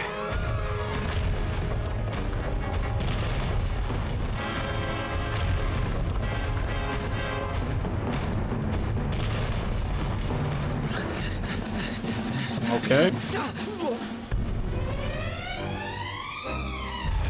Not even sure why that was playable. Here goes nothing.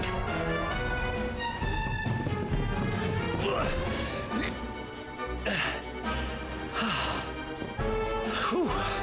I think we gave it the slip.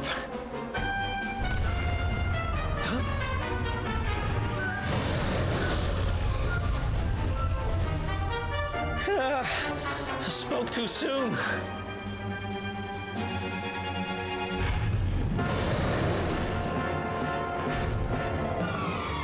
Okay, so there's more to it. I was about to say, if it was literally just that one section, I don't know why they didn't just animate that instead of making it playable.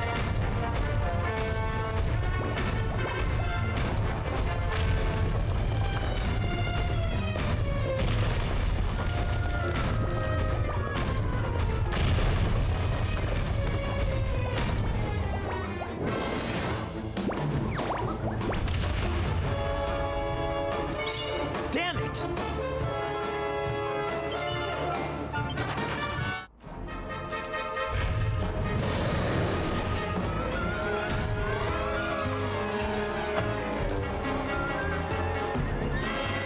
Oh, is there?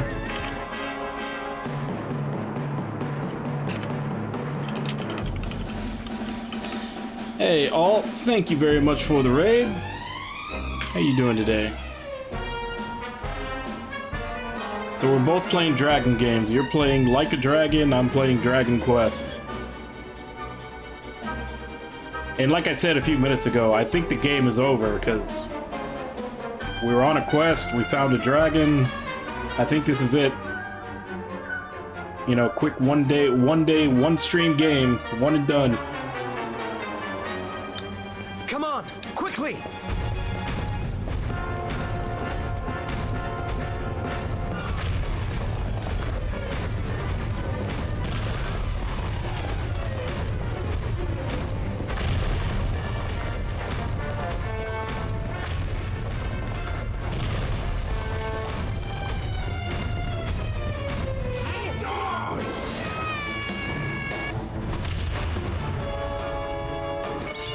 You can't be serious.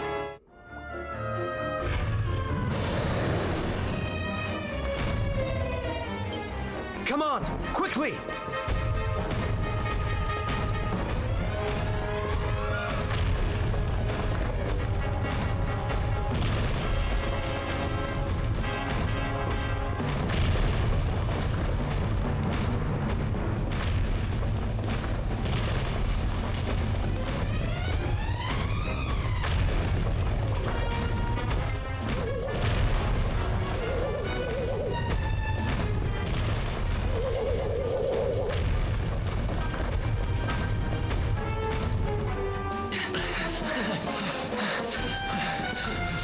Yeah, you literally timed it right when I got caught.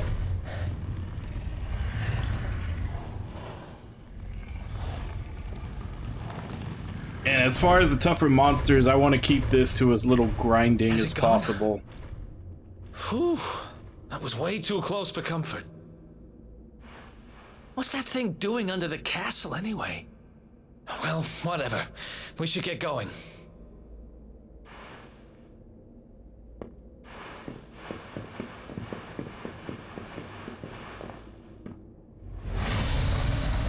Uh-oh.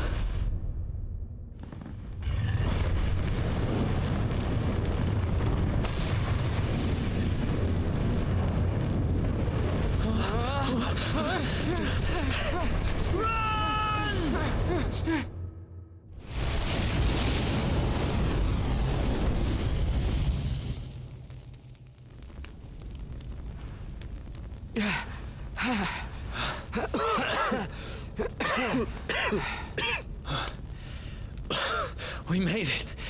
Just. I don't know how much more of this I can take. Huh? There he is, the Darkspawn. Me and my big mouth. Move, now!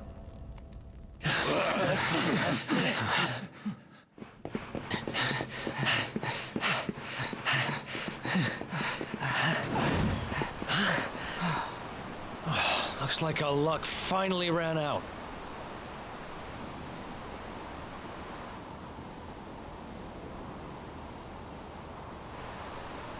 There they are. We've got them now. No way back, huh? If they catch us, we're dead meat. Hold!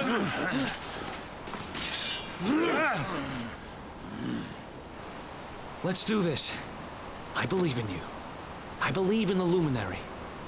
I don't have much choice. Come on. Let's not do anything stupid now.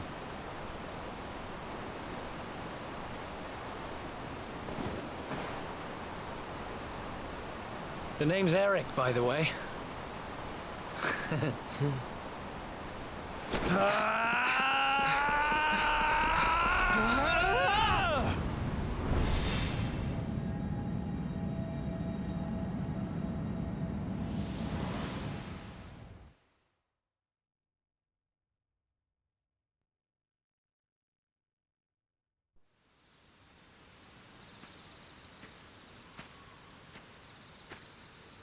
Are we finally done with the prologue?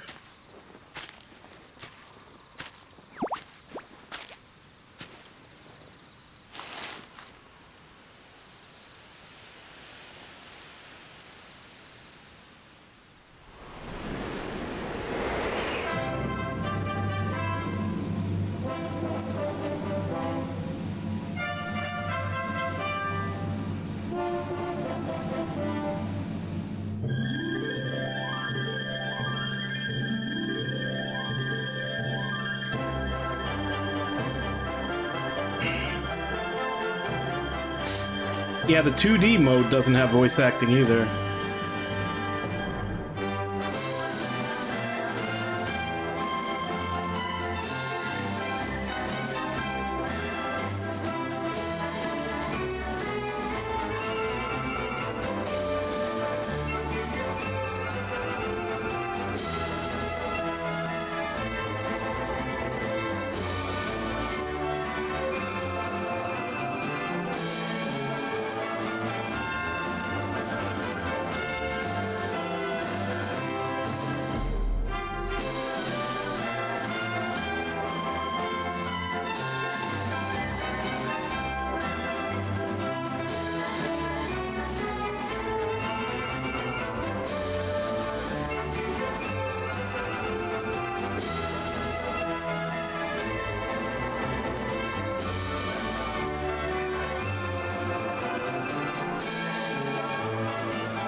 Alright. And on that note, since it's already about 15 minutes after, I'm going to go ahead and go on my break. And when I come back, we'll continue.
Alright, I'm back. Now that we've gotten the title screen,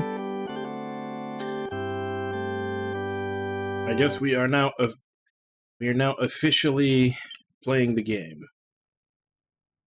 Though it wasn't that the game ended when you found the dragon, the game started when you found the dragon. Come on, up you get.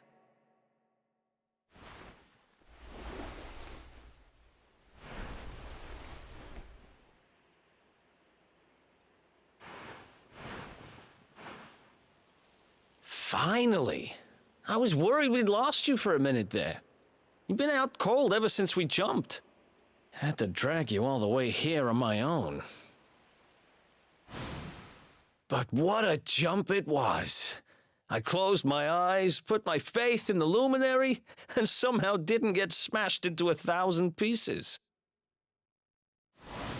In fact, I woke up on the forest floor at the bottom of the cliff without a scratch on me. Amazing what a little faith can do. Anyway, I guess you and me must be at the top of the King of Heliodor's most wanted list by now. Which means we can't hang around here too long. Let's go say thanks to the nun who looked after us and be on our way.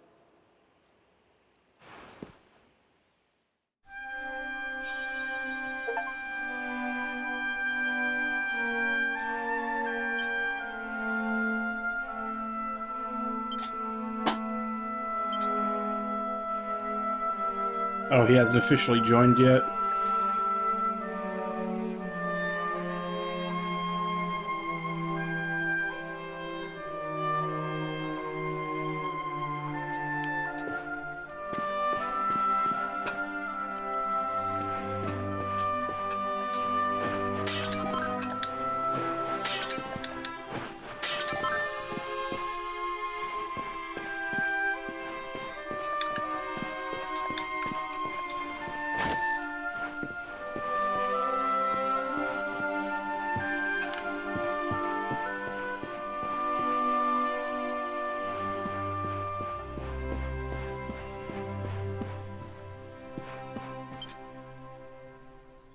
Ah, there you are, my children. I trust that your friend here is fully recovered. Oh, don't worry about him. He's just fine. Thanks for looking out for us. We owe you one. Not at all, dear. I'm just happy to see you both well again. But if you are leaving, you must be careful on the road. It seems some dangerous criminals have escaped from the capital and are at large somewhere in the area. Oh, I shudder to think what wicked deeds they might be capable of. Criminals, you say? Dear me, that doesn't sound good. And you heard this when you were in Heliodor? I did indeed, my child. There were guards everywhere. They are searching high and low for the villains. And I heard that the mighty knight Sir Hendrik himself has headed to the mountains in the south with his troops. They say he means to block the road to Cobblestone, the village the fugitives came from. Oh, but you must forgive me, poor lambs. I did not mean to alarm you.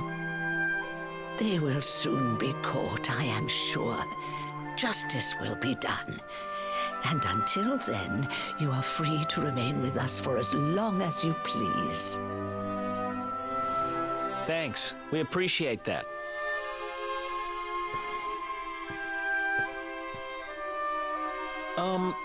We're going to get a little fresh air. We have a few things to discuss, right?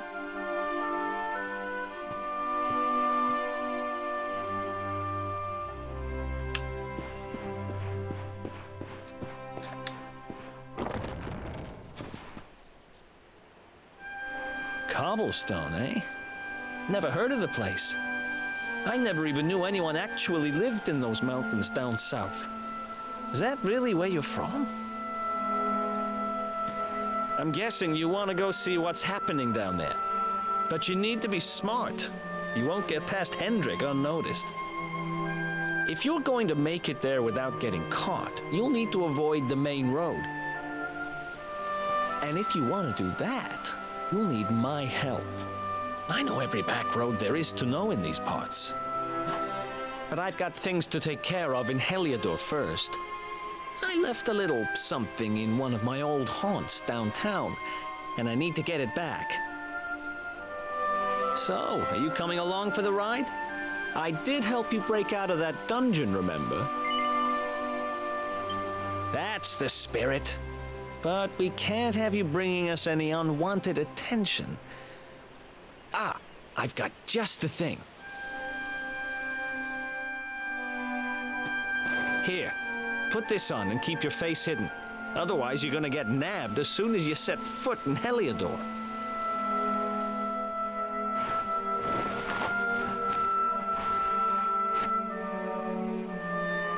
What? Who's this? Where did the main character go? That's more like it. If you're gonna be a wanted man, you might as well look the part. Right. Let's head north and hit town.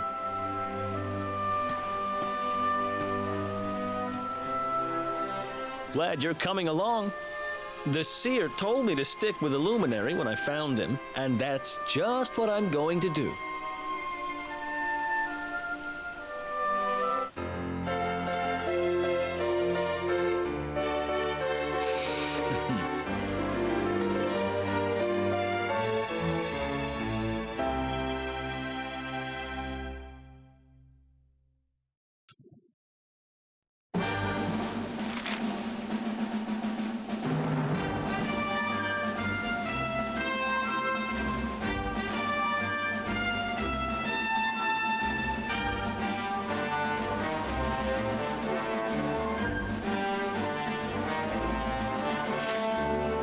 Oh, so we've got group Super Saiyan abilities.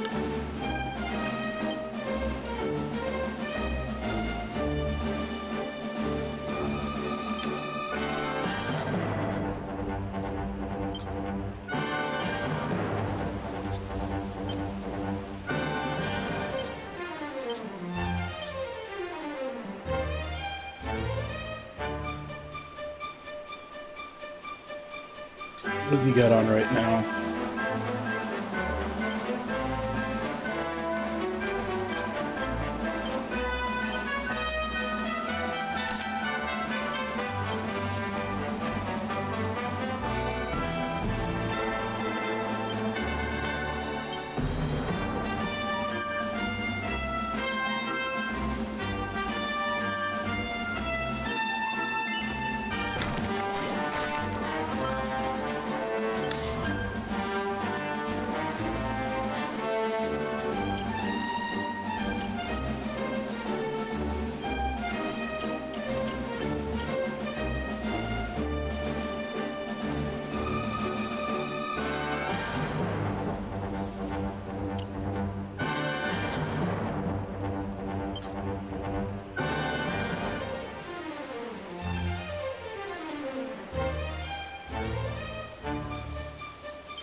Does that count? It does, okay. There's 2 more things to find.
Oh, that's fine.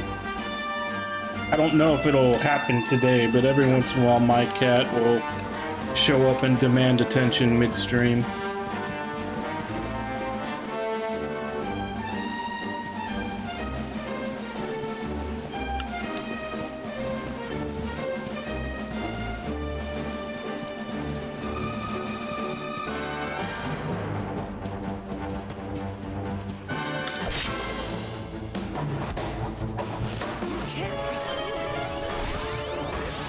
Who gave the Saiyamen bows and arrows?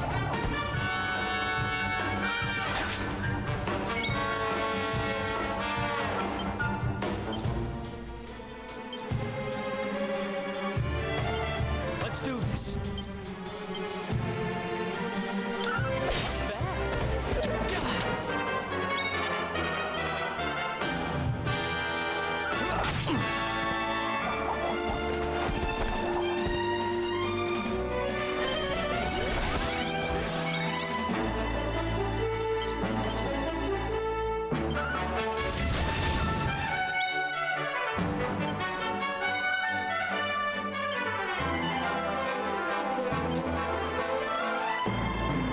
Let's see if it moves around more now that there's multiple party members.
can't do anything yet.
Wait, so he's one level below me, but he has more HP? I would expect that if he was like, you know, a big warrior class, but he's more of like a thief rogue.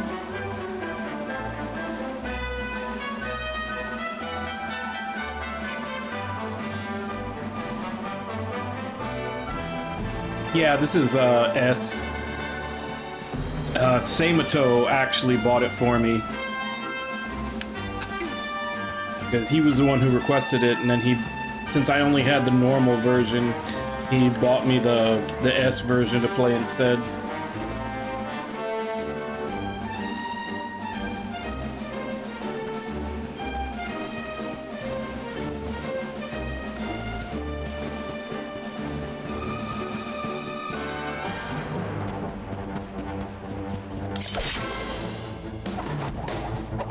Let's go.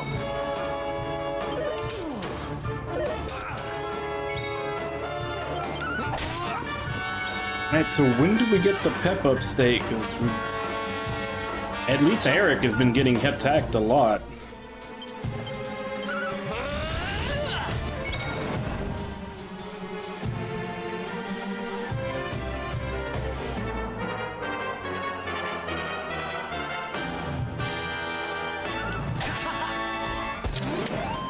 Another one bites the dust.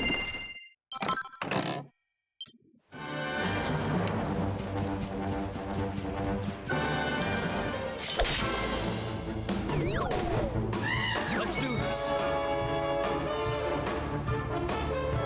Well, I know it tells you when you get it, but I'm just saying, like, it said that you get it after being attacked a certain number of times, and Eric's been getting hit a lot, and I need both of them to be in it to continue to finish this quest.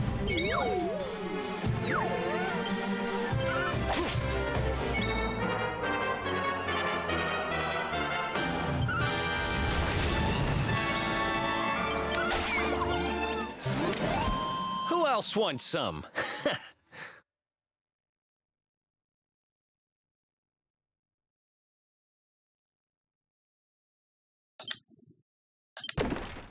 That's why I'm not going to be playing Metaphor. Because I know it's going to get an enhanced edition in 2 years, and I'm not going to play a 100-hour game a second time.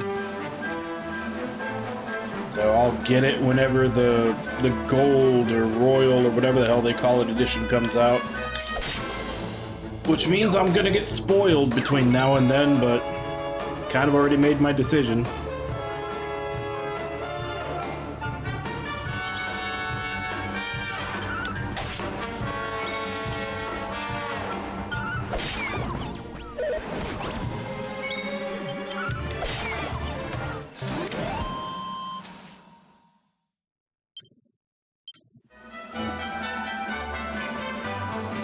Yeah, as to say, I want to play it, but I know there's going to be an enhanced edition 2-3 years from now.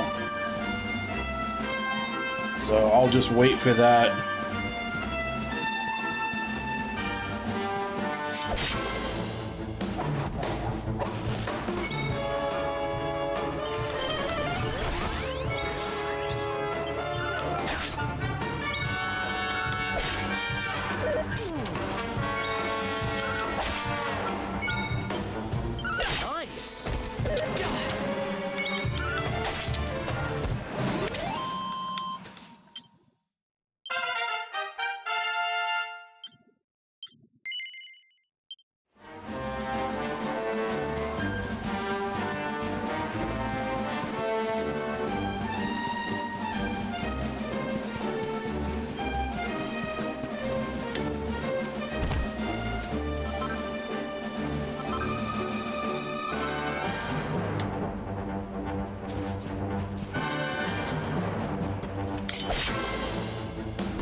Yeah, I need to play the demo at some point too.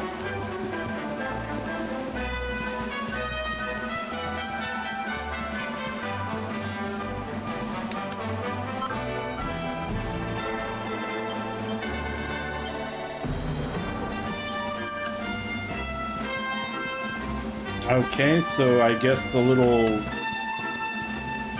like light things don't count.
Probably.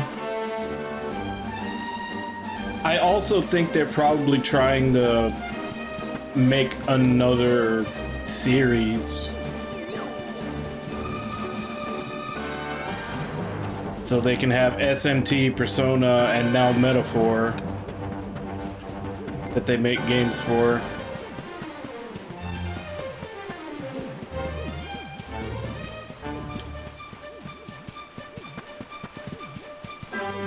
Even though it basically does seem like it's Persona that's not as angsty.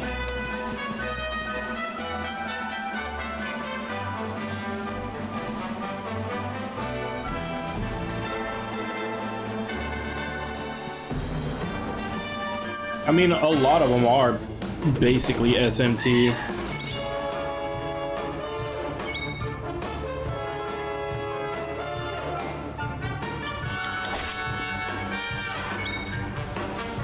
Because it's still using press turn system, even if it doesn't have any, it doesn't have the demons in it.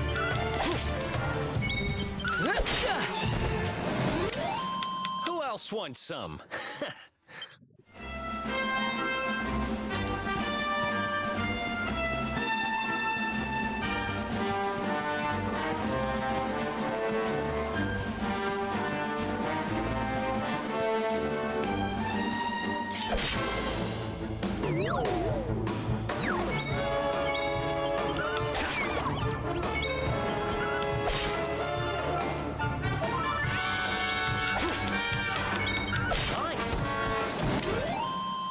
Want some?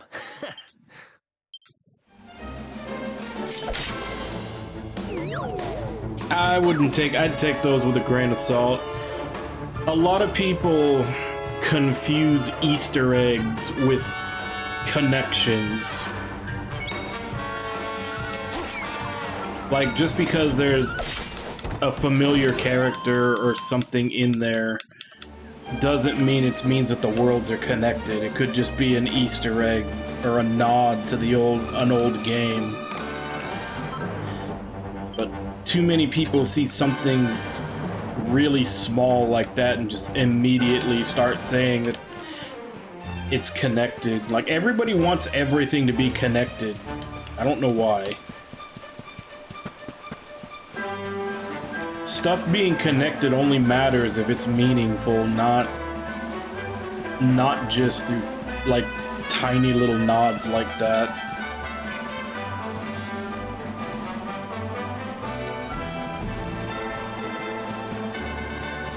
Now, the original Personas, those were connected. Persona 1, 2, and 1 and the 2 duology were 100% connected, and they were also connected with SMT if. They kind of got rid of the concept of them being connected from 3 on.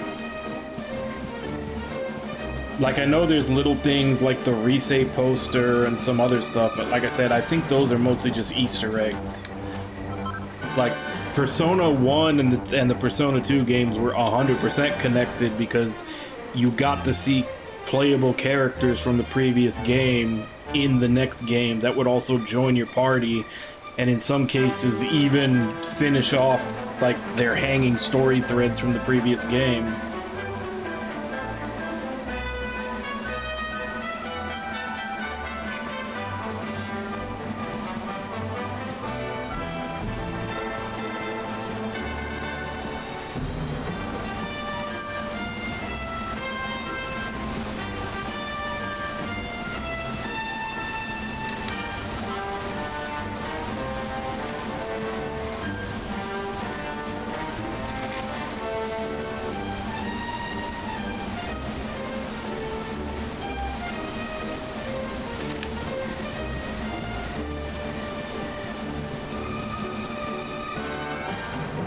I think they might have intended them to be connected at first, but I think they gave up on that later. So a lot of the stuff that was supposed to be a connection, I think, kind of got downgraded to being an Easter egg when they just decided not to. Because I mean, when that is a problem. Especially when you start getting a long-running series, if everything is connected, then you're essentially forcing your player base to have to play all the games to completely understand what's going on. And that's a big ask for someone who's just gonna try out your game to be like, oh, well, you're not gonna understand these things because you haven't played however many games before it. So a lot of companies would much rather do standalone than have everything be connected, unless it's planned, like if it's a planned 2 or 3 game thing that they're gonna get to fairly quickly. Unless you're Square Enix and you decide to redo Final Fantasy VII and release 1 game per system generation.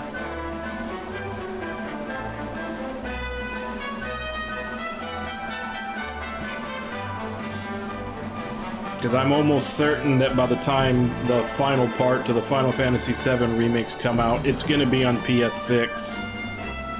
So it'll literally be 1 game per system generation.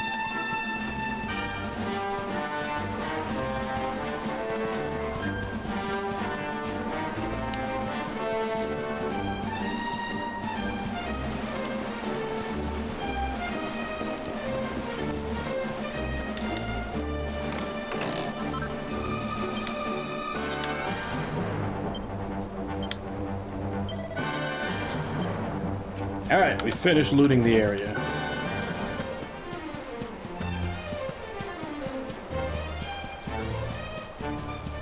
That's what everybody said about the second one, and it still took, what, 3-4 years?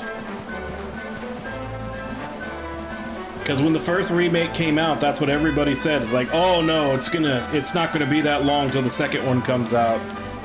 Like, they've already got the models and a lot of the big work done. They'll be able to do the second one really quick. And then it took a long time. And I think the third one's probably going to take just as long. And by then, I think the PS6 will be out and it'll be on there.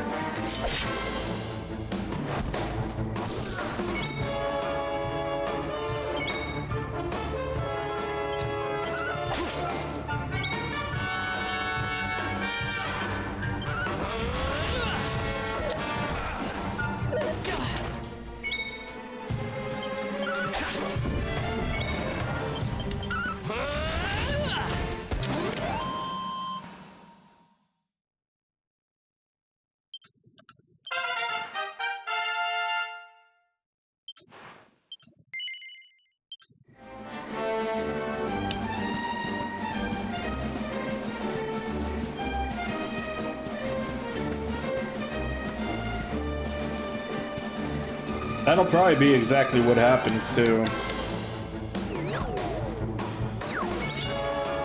Like they'll come out with the third game, and then right after it they'll release a remaster of the first two so they can all finally be on one system.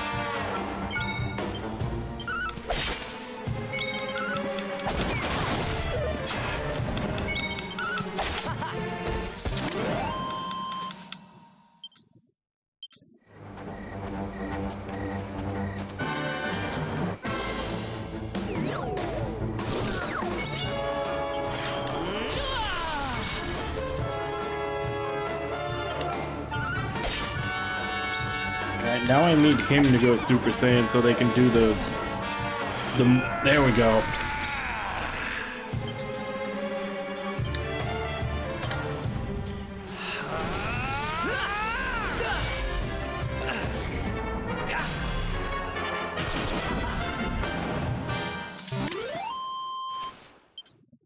Alright, now we finish that quest.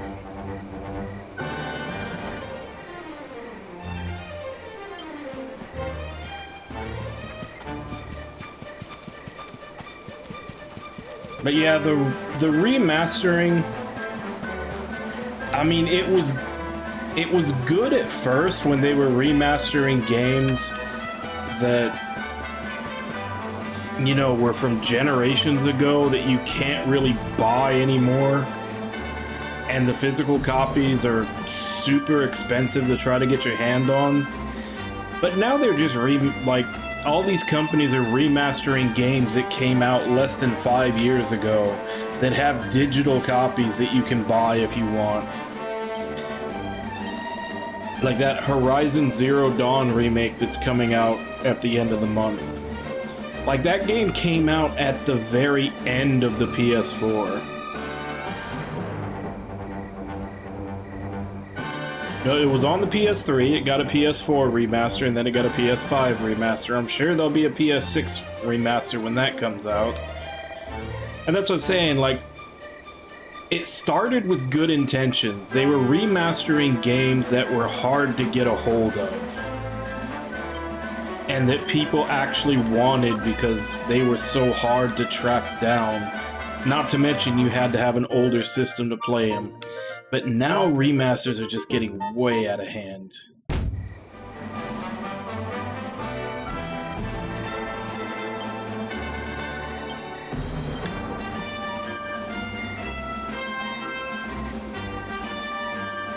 Yeah, those make sense.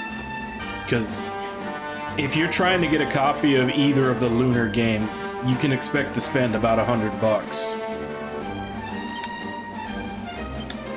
So this is, like, that's what I'm saying, that's definitely what they're supposed to be. They're supposed to be so that you can have an easier time getting, you know, really good games that are hard to get now because they were on older systems and they're out of print.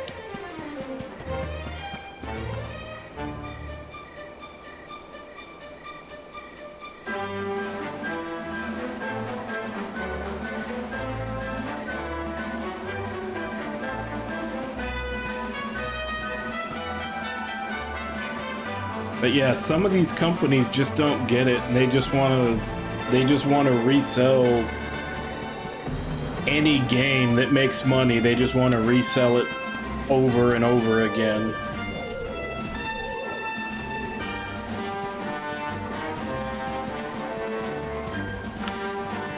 All right, wrong way.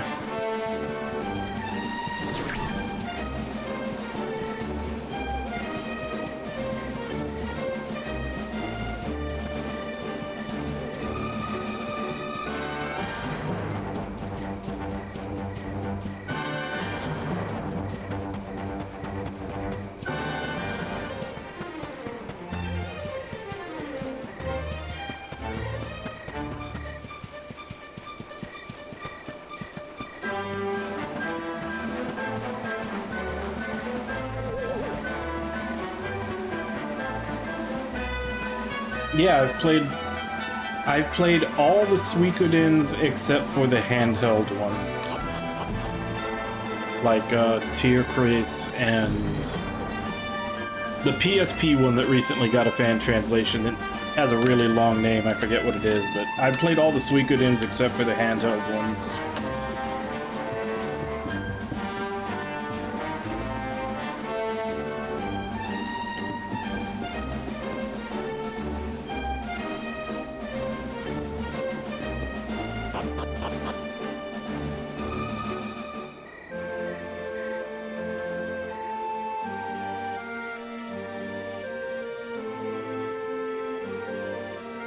Yeah, the PSP one didn't get released outside of Japan. Welcome to and I think the fan downtown translation Heliodor, just home to finished rogues, like ruffians, and 2, all my 3, other maybe 3 favorite years kinds of ago. people.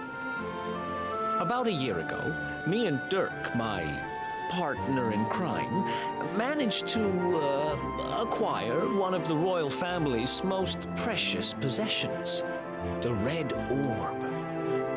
They got wise and pulled me in eventually, but not before we'd stashed it somewhere safe so we could pick it up later. Right down there is the biggest, stinkingest garbage pile in all of Heliodor. Me and Dirk buried the orb slap bang in the middle of it. After all, no one would ever think of looking for it there. We're criminal geniuses, I tell you. Time to go liberate that loot. To the garbage pile. I still say Tactics was the real 4. I like Tactics a lot better than 4, and they were both taking place like in the same, basically same time period.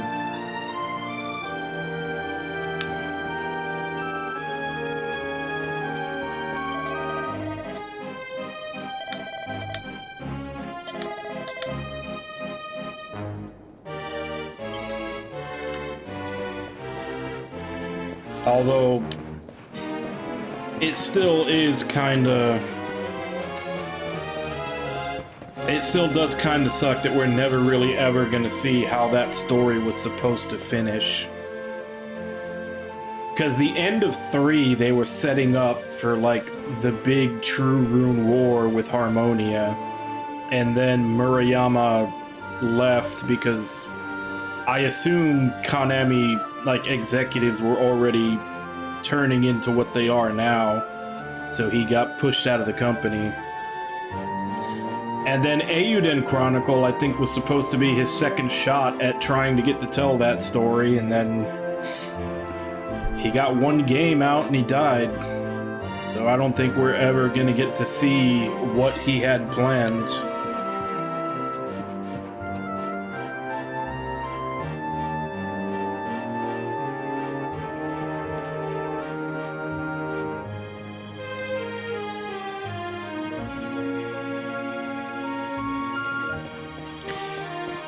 Was kind of janky, but I still liked it because of the story it was telling. Like I said, it was leading up to like the big climax war that was supposed to be where 4 went, and then 4 and 5 both just ended up being prequels because the people that were in Konami after Murayama left had no idea how to move on from what happened in 3.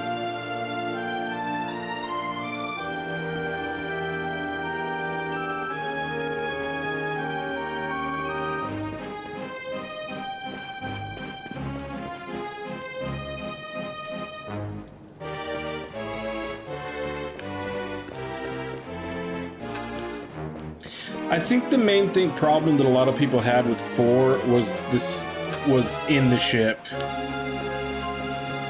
Like, the encounter rate in the ship was way too high. And you had to travel so much by boat that it bogged down the game.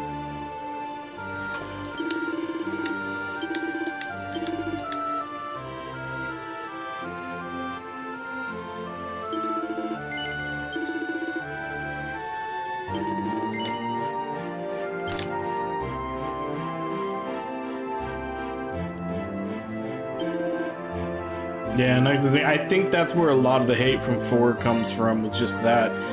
And also, like I said, a lot of people were hyped up for what was supposed to happen after 3, and then 4 came out and it dodged it by being, like, a couple of 100 years in the past.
Yeah, but honestly, I can't remember too much about 4.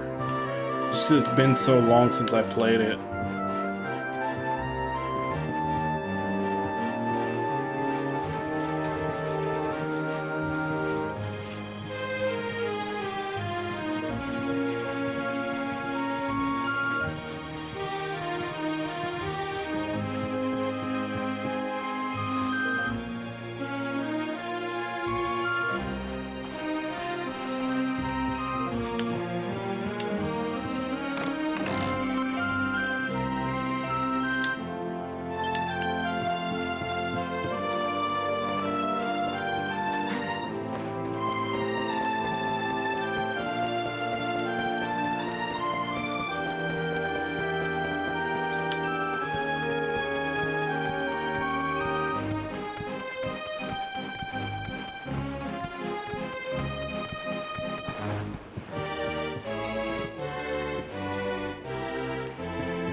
I didn't even check to see how many things were in this place. 5 more pieces of treasure.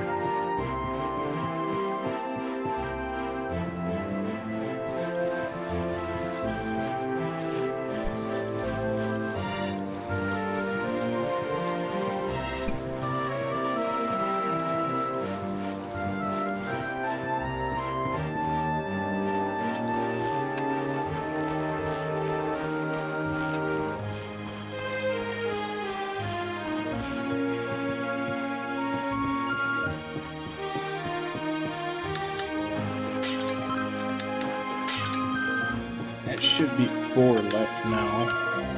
Yeah.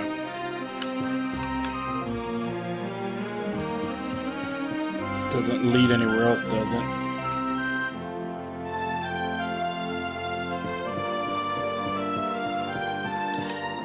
Honestly, a lot of those series died because the companies wanted to try something new. Which I'm all for. Like, try something new. But you have to understand that when people that are fans of your series are playing the next game in the series, they're expecting, you know, familiarity.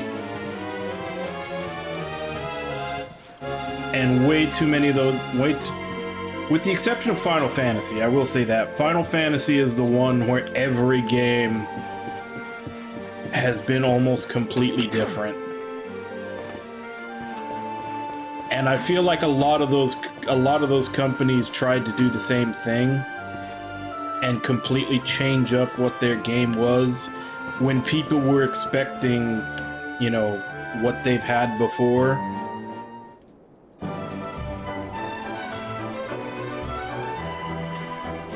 Well, no, I'm talking like Wild Arms 4. A lot of people dropped Wild Arms at Wild Arms 4. I personally like Wild Arms 4, but it was crazy different from the first three. They rolled it back a little bit, and Wild Arms 5 was a bit more like the first three, while also keeping like the battle system and everything from 4. Kind of. But there's that, and then I can't speak on Grandia because I haven't played 3. Although I am gonna, that is the next one on the list. I'm playing Grandia 3 right after I'm done with this. And then, like, Breath of Fire, obviously Dragon Quarter turned a lot of people off because, I mean, it was a roguelike. Like, a lot of long-running JRPG series just changed up their formula way too much, and they alienated a lot of their fan base.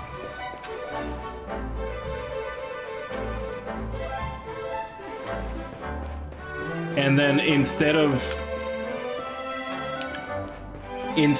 going back like, I don't know, I don't quite understand the mentality of it where they had a successful game, they change it up a lot, and it doesn't do as well. And then instead of saying, okay, maybe we fucked up, let's go back to the original formula, they just say, all right, nobody likes this series anymore, series is dead, we're not going to make any more. Like, I understand them wanting to do something new. I honestly think that if they wanted to do something new, they should have just made a different series. Because at the time, especially JRPGs during the PS2 era, like, they were all over the place and everybody was playing them. So if they just released, like, if Dragon Quarter came out as not a Breath of Fire game, probably would have been better received. If Wild Arms 4 came out as not a Wild Arms game and was something else, probably would have been better received. And then they just, if it works, make more of them. If it doesn't, well, we tried, we got that one game. But I get that they wanted to try something new. What I don't understand is when that new thing didn't work, why did they just assume people didn't like the series anymore?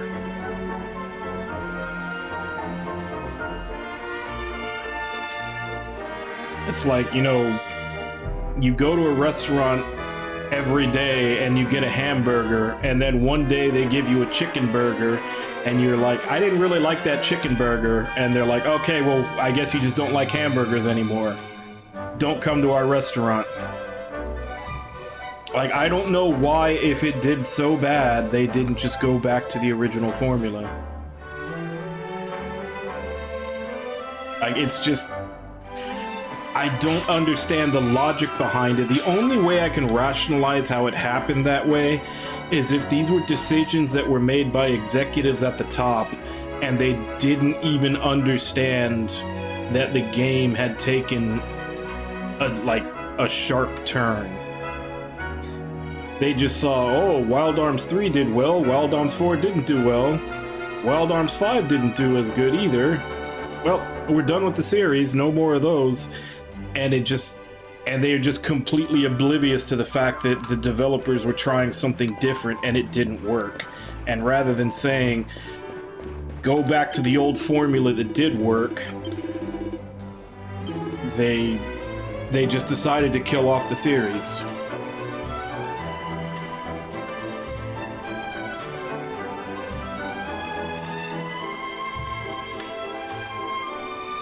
It may not have, but they also didn't even try. That's kind of the whole thing that we started the conversation about, is that a lot of these series died in the PS2 era.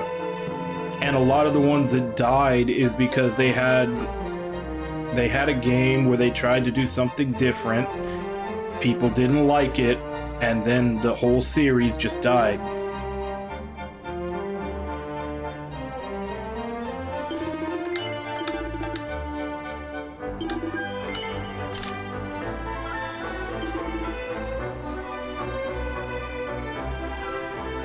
And that's the thing that I just don't get, is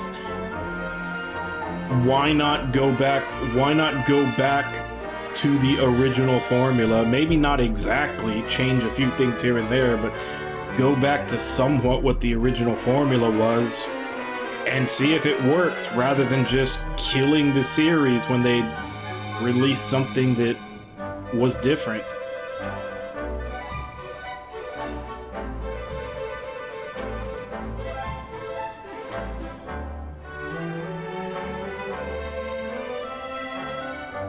See, that's the difference. It's not how many sales you get, it's how many sales versus the investment. Which is why you have these games that are selling, 5 million copies, and they're still saying that it's not meeting what they wanted, because they spent too much. You have to know how much your audience is and spend accordingly, and then you can make a profit. Like there's companies that do that now, like Gust and Idea Factory and all those. They pump out games left and right, and they're making a profit because they don't spend a crap ton of money making them, because they know how many people are going to buy them. Now, that's not saying make, budget games, but you have to do the research to know how big your market is and have an estimate as to how much you're going to make, so you know how much to spend. You can't just go around making everything $200+ million and expect it to make the money back.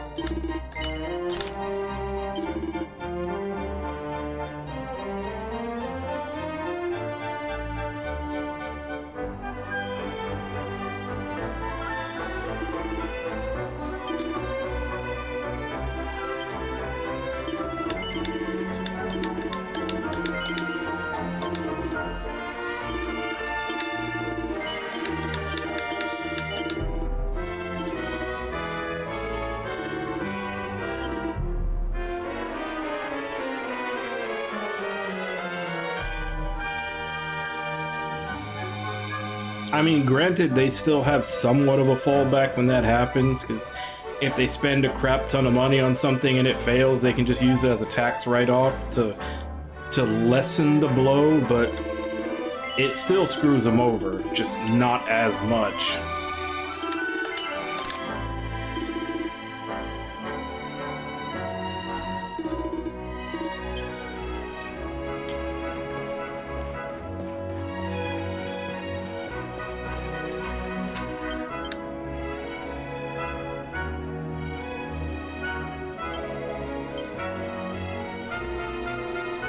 No, but people do. And the reason they keep making games is because they're making money on those games. And the reason they're making money on those games is because they know how much they're gonna sell. That's why they're not, they're not big, fancy, expensive games, but their audience likes them and they buy them.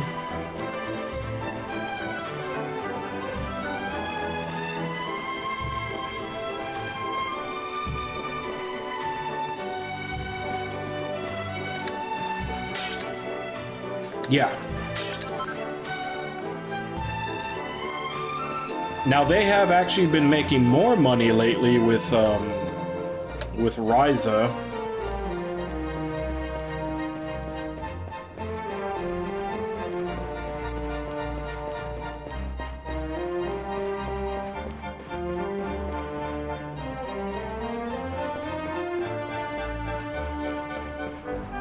I mean, they're not, but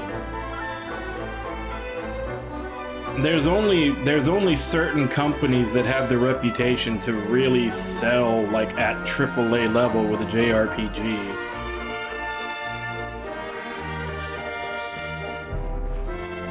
And that's basically Square Enix and Atlus. If it's a Square Enix or an Atlus game, then yeah, they can put money into it because people will buy it off their reputation. At least for now. Square Enix is kind of tarnishing their reputation lately. Atlus is still good so far, but they could very easily screw it up as well. They're losing points practically every time they release something because of their DLC policies. So at some point, they may not have the reputation to do it anymore either.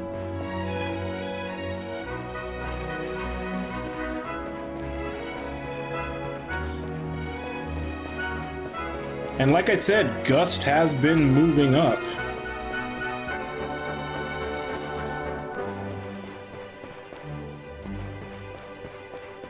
Like, they're not necessarily mainstream, but the Ryza games got a lot more people interested.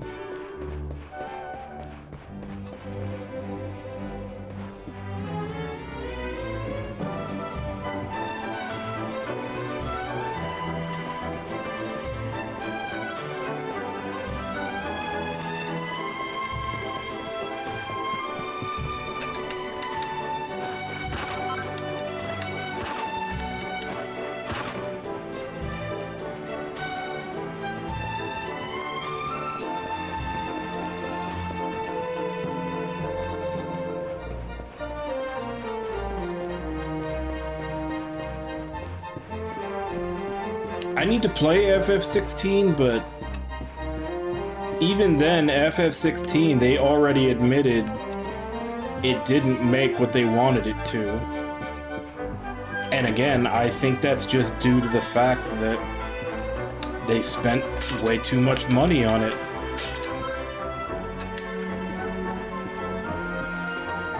Like, you can only spend so much money on a game before everybody in the world has to buy it before you make a profit. And that's not likely to happen.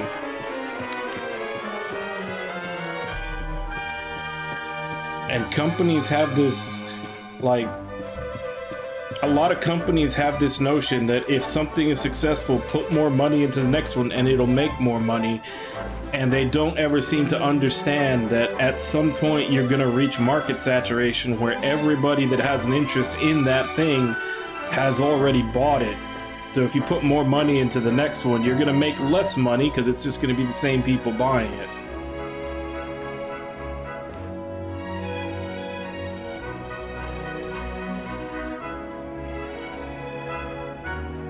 Ooh. So I'm assuming by that they didn't rebalance it, because that was the same problem that DLC had when it was originally came out, when it was on PS2 as Persona FES. That whole episode Aegis thing, like when it was Persona FES, that was the #1 complaint, is that it was horribly balanced. I didn't play it, mostly because of all I heard about that, even though I own it. But yeah, they basically just, that's what everybody said, was that it was so annoying to play through because of the way the battles were set out. And I was hoping, I thought for sure that they're releasing it on Persona 3 Reload, that they would redo those fights so that they weren't like that, but I guess they didn't if everybody's complaining about the same thing.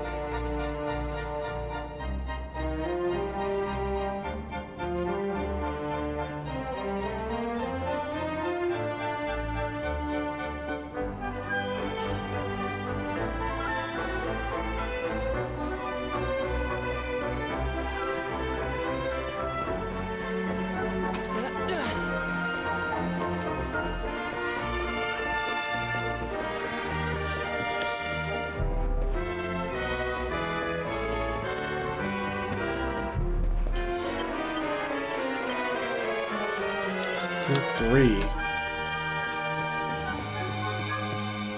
I feel like I've gone through most of this place. What am I missing?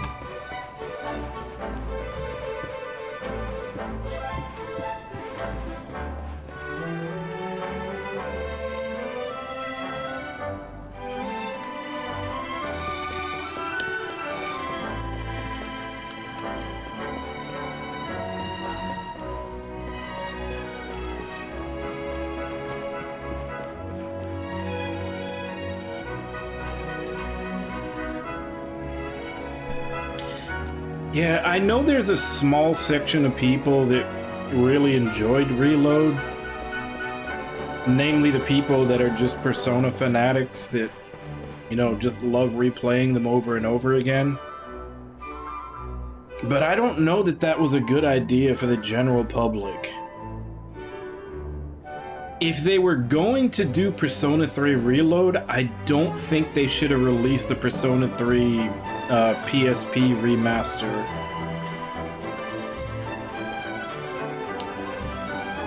Because, like I said in our conversation before, the best reason to do remakes and remasters is for games that people can't get a hold of easily.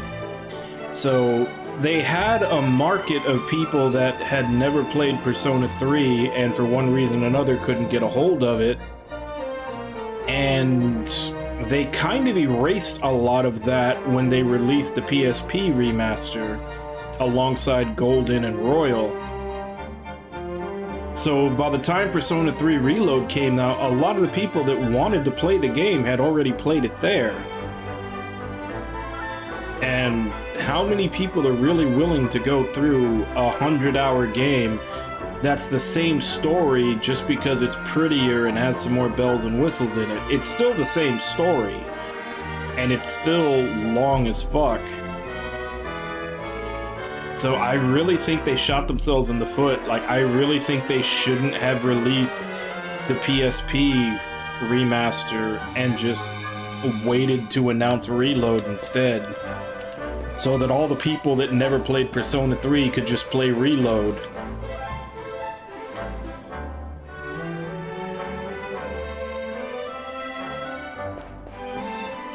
It does, but I'm saying, like, there was a huge chunk of people that would just want to experience the game and the story and aren't necessarily gonna want to play the exact same 100-hour story a year later after they already played it.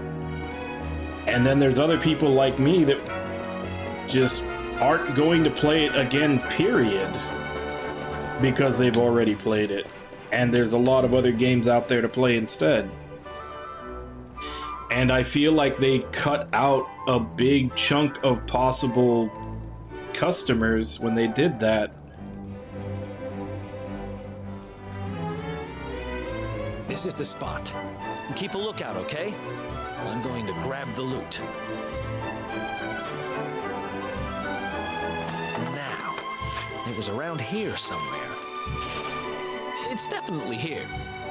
I'm 1000% sure. It's not here.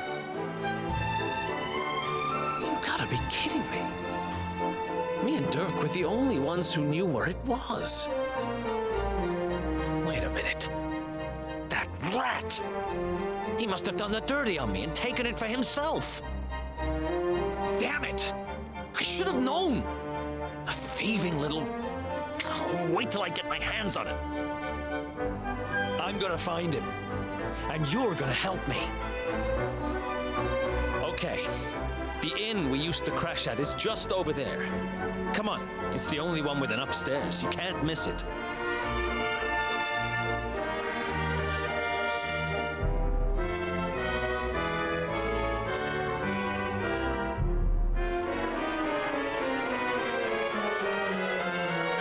But yeah, and like I said, for me personally, that goes down to what I said before about why I'm waiting on Metaphor. Because I played all the Personas when they first came out, and they're too damn long for me to play again.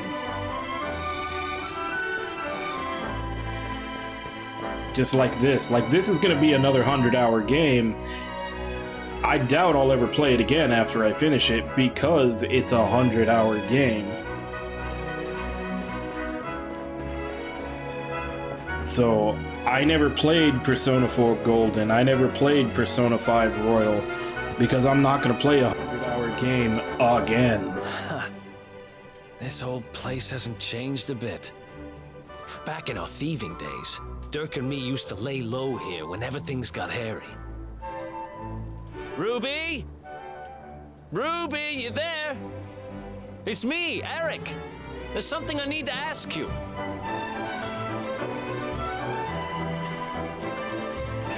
Ruby runs the place. Looks like she's not around, but if anyone knows where Dirk is, it's her. Which means we'll have to Oh go yeah, find some her. people do. So Like I here's the plan. said, There's a tower they used to the look out people for that fires. really liked Persona 3 Reload were, a lot of them were probably the people that just play the Persona games over and over You again. can't miss her. She's the only redhead in town. Because there are those people where they'll just replay 3, 4, and 5 over and over again.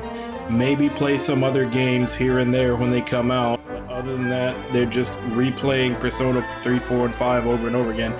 Same as there's people that do that with the Final Fantasies. They just play the Final Fantasy games over and over. Which, I mean, at least most of those games are like 40 hours or less, especially if you know what you're doing in them.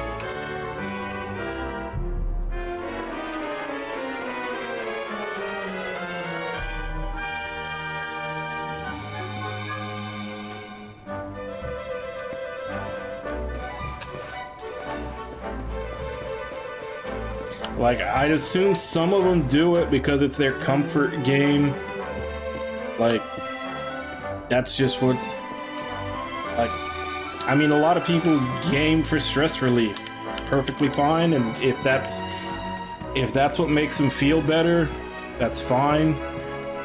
I'm sure there's some people that, you know, are just on the spectrum, and they just, like, imprint very closely onto a certain series, and that's why they play it over and over again.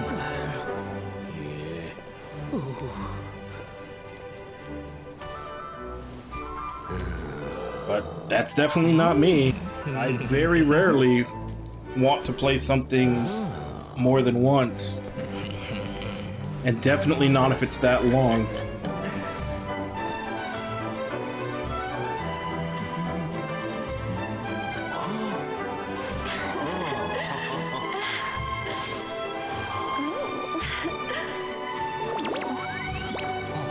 Yeah, and some games are like that. There are some games that are made to be replayed over and over again. And they usually have branching paths or different routes you can take, and they're short. That's usually the #1 thing for game replayability if you want someone to go through your game multiple times, is to make it short. Like, I haven't played it yet, but I think that's what they did with Saga Emerald Beyond. So I probably will play that a couple of times, because that one has a whole bunch of endings. And from what I understand, every campaign is like 10 to 15 hours. So that was a game that is made for you to play multiple times.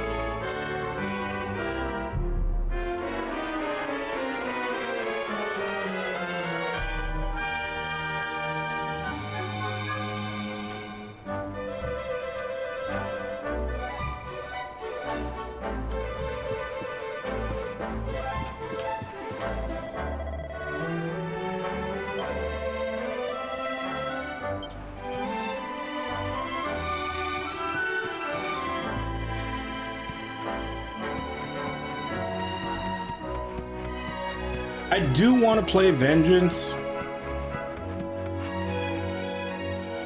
but I'm waiting for a sale. And that was another one that obviously I knew that was going to happen. Any luck? The only reason I played SMT5 was because I got the first one on a sale pretty quickly. Let's head over there and find out what she knows. And I called it years ago that there was going to be an enhanced edition, and that's what was going to be multi-platform. Like, that was basically what I said a couple of years ago. It's like, oh, well, because we all waited to see if SMT5 was going to come out on anything besides Switch. And after a year or so, when it didn't, that was basically what I said. It was like, okay, Nintendo obviously paid for it to be exclusive, so they're gonna have to wait for the extended version for that to be a different product that they can put out on everything.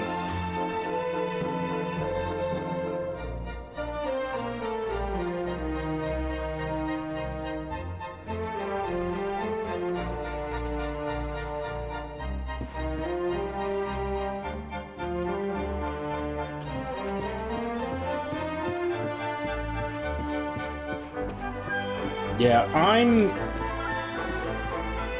I'm more interested in, like, new gaming experiences, which is why I try to play... I basically try to play all the JRPGs, at least. When I was younger, like... it was usually okay, it was usually plausible to try to play everything. But we've gotten to the point where there's so many games being released that you kinda have to narrow it down.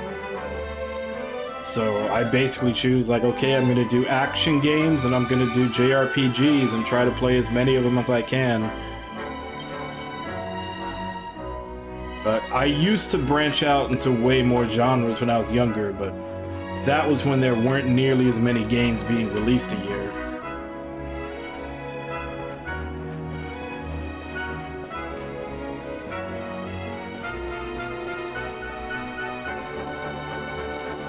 No, that's the other thing, is I don't ever get anything for full price. I abuse the crap out of Humble Bundle and sales and everything else. That's basically how I got my backlog, which is what I'm running through now.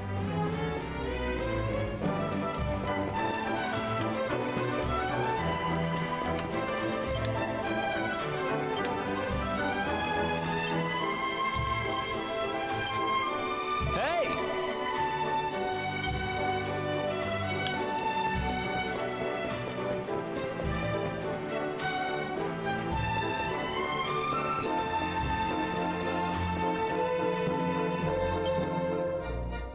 Well, if it isn't my favorite landlady. Yeah, I'm a little more stubborn to actually dropping a game. Strike a light! If it ain't me favourite So I do little tend to Tiff. finish most things I Last start. heard, they'd locked you up and thrown away the key. Hang about. You've gone and escaped, ain't ya? You and your friend here are the fugitives everyone's talking about. Well, I know not to stick me big nose in where it ain't wanted. You always delight to sail close to the wind. Don't worry, I won't be here long. I just need to know where Dirk is. Have you seen him? Dirk, eh? Now there's a name I ain't heard in a while. Didn't he open some fancy shop up by the castle? Yeah, that was it. Raking in the cash he is, or so they say. That can't be right. The rent up there is crazy. Where would he find the money? Wait a second. He sold it, didn't he? The rat sold the damned orb. Look, in this part of town, you don't go asking too many questions. You know that.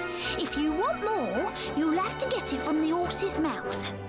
Yeah, but you had also just literally right. played P3 Thanks, Ruby. like I not too long appreciate it. before it came out, We'll didn't get you? out of your hair.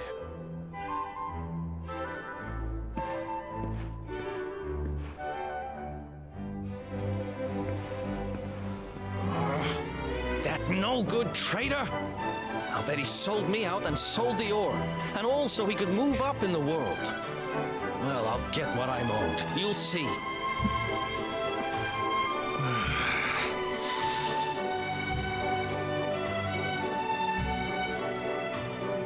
need to get past that sentry if we're gonna head uptown and find him. Wait, isn't he? Yeah. I remember. That's understandable because a lot of open guards world is games are kind of terrified of dogs. designed to waste your time. I think it was him. Maybe we can. It's way too much of like spend 20 minutes running to here, now spend 20 minutes running back, now spend 20 minutes running over here.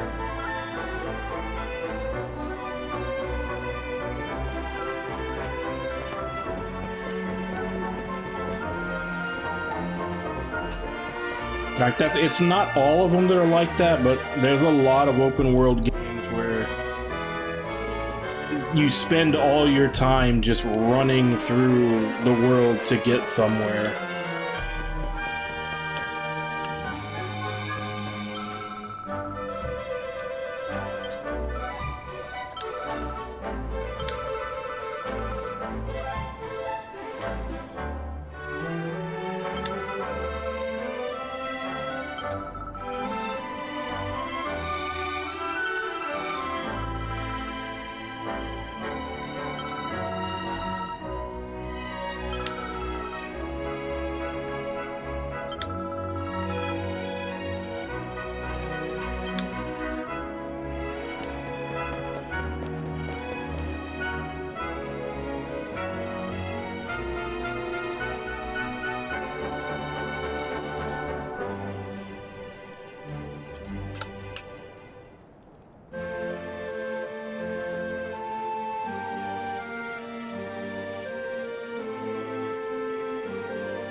Oh,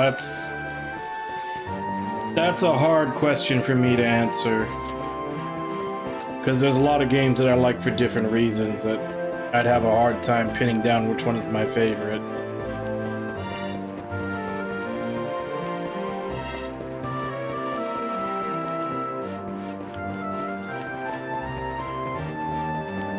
Where was the shop?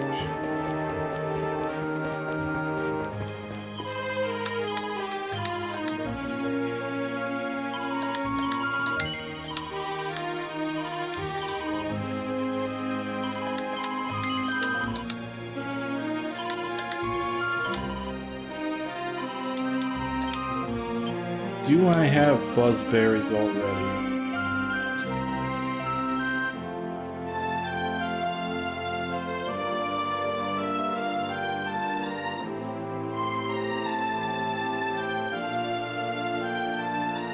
I do.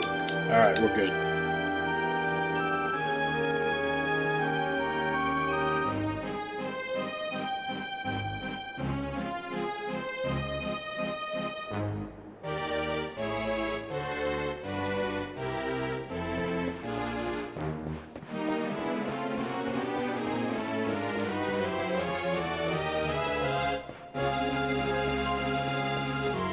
Honestly, and if we basically just off the top of my head, if I pick one, it's recency bias because I just played it not too long ago, but probably Chained Echoes. I really like the story in that one. Or maybe Wolfstride. That was another one that really got me.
Yeah, I'm one of the few people that actually liked Disc 2 in Xenogears.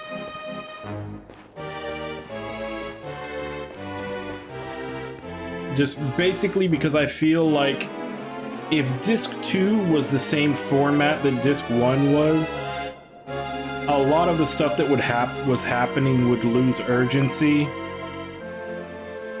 Like, since it's in a visual novel format, you're just basically rapid fire hearing like all the shit that's going wrong, like just back to back, and it's just really hammering into you. Whereas you'd probably forget, or at least not have as much impact, if you're going through a dungeon for an hour in between hearing all of those things. And then on top of that, I also feel like it fits thematically, because at that point in the story, your characters are kind of just powerless. All they can do is sit there while all this shit is happening, until you get to the very end, obviously, where they actually start fighting back. But for the good portion of Disc 2, shit is just happening and your characters can't do anything about it.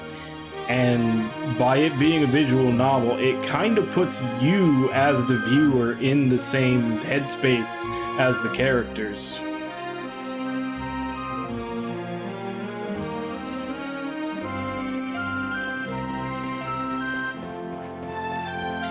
But even then, I think rather than playing Xenogears again, like, there's so many videos and podcasts of people like talking it and like analyzing the lore that I think I'd rather watch those than actually play the game again. Like, I feel like the discussion about the game and everything that happens into it, at least for me, would be more entertaining than playing through the game again.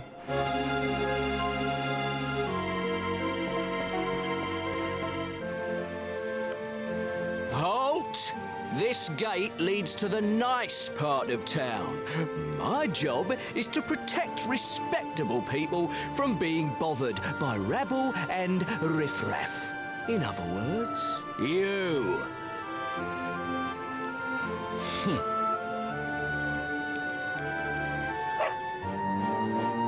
Ah!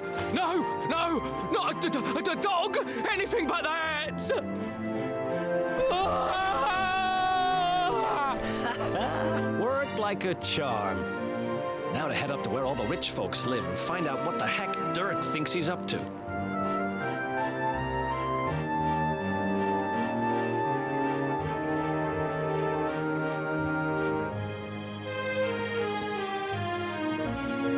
Oh, so you're in the EU?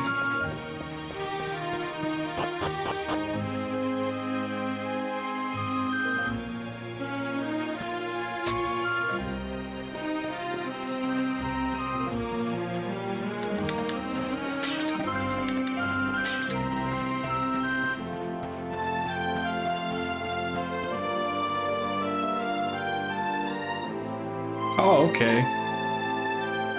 I thought it was just the EU that it came out before the rest. I'll still never forgive Xenoblade, though.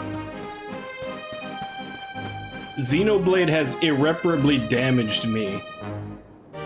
Like, I don't know if anybody's noticed, but ever since I played Xenoblade, I no longer have an urge to do all the side quests in games anymore. That game abused my gamer OCD to the point where I can't be bothered to do all the side quests in the game anymore. Like, I think it literally traumatized that out of me.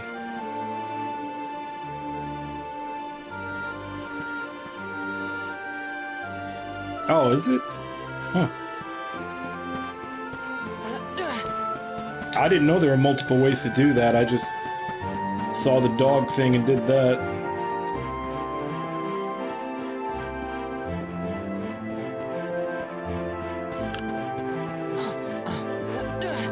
Yeah, well, I have it.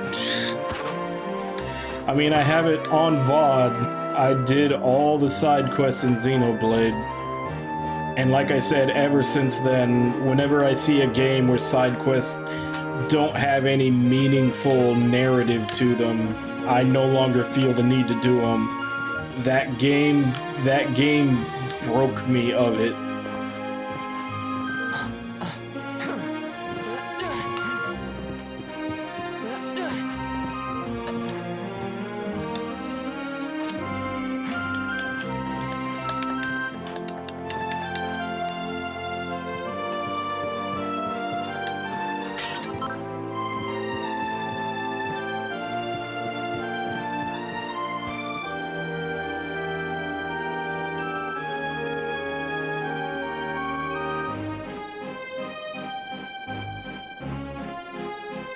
No, yeah, go ahead and say the alternative ways. I've already gotten through.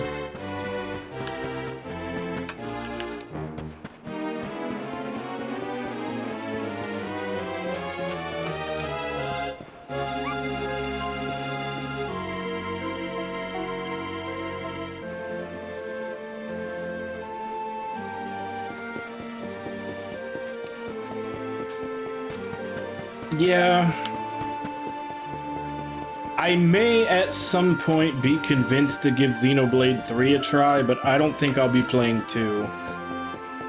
Between the gacha system and, from what I've heard, like all the times where you can get essentially blocked out of continuing the story if you don't have the right skills leveled, I think I'll make a hard pass.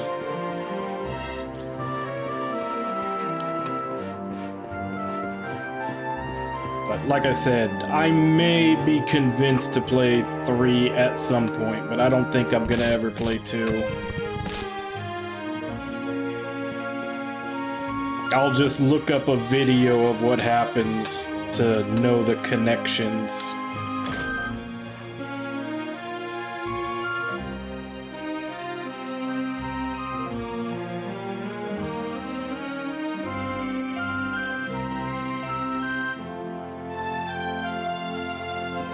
Oh, trust me, I know. I actually play gacha games.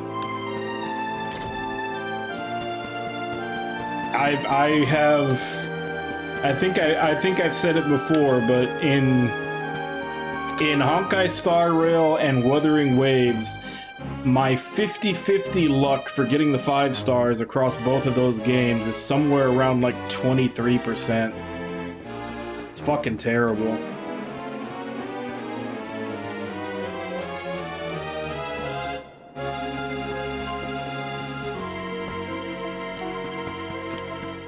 Yeah, I play Honkai, Wuthering Waves, and Zenless Zone Zero. I'm worried that if I say it out loud, it'll change, but Zenless Zone Zero has I've been actually having really good luck on my pulls. The problem there is that game takes a million fucking years just to build a character. So I'm getting these characters and I can't use them because I don't have the resources to build them up.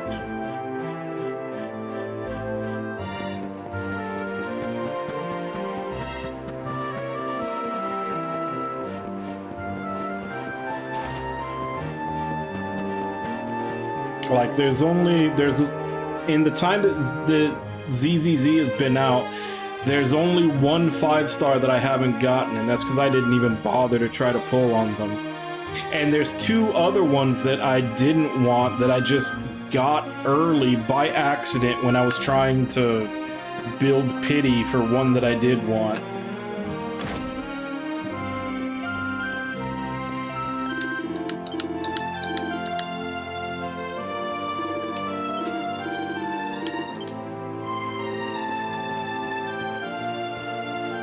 You know what the funny thing is? On Honkai Star Rail and Wuthering Waves, I usually, I spend a little bit of money. I usually get the battle passes for those. And I have terrible luck on both of them. But Zenless Zone Zero, the one where I am having amazing luck, I can't spend any money on it. Because my debit card for my bank can only be used within the United States, and apparently they don't have their payment processing or whatever is not within the United States, so I can't use my card. There's no gift cards I can buy to use on it, and the only other way I might be able to buy the Battle Pass on there would be to do it on my phone, but it's apparently not on the Android store right now because it's not functioning on Android. So I literally have 0 ways to spend any money on this game, and it's the one that's treating me the best. Which I just find hilarious that the one game that I am not supporting at all is the one that is treating me the best.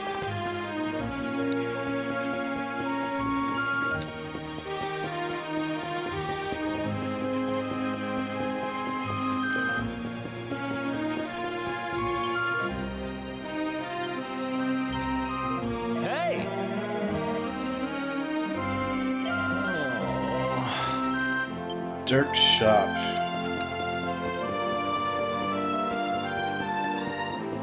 Oh no, it has nothing to do with giving them money. And this also goes into the problem that I said I was having with ZZZ. The reason I get the Battle Pass is for the resources to build the characters, because they make it take so fucking long to get all those resources. And that's the problem that I'm having in Zenless Zone Zero. I'm getting the characters, even if I don't necessarily want them. I'm getting lucky and getting them anyway, but I don't have any resources to build them because I'm on, like, the drip feed that they give you for free to play.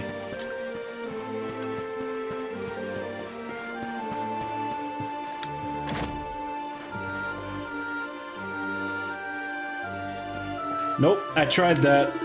Like, all the prepaid credit cards that you can just buy in a store, same thing, they can only be used in the US. At least the ones we have here. And I tried looking to see if there's like any type of Hoyoverse gift card or anything. They don't sell any. Like,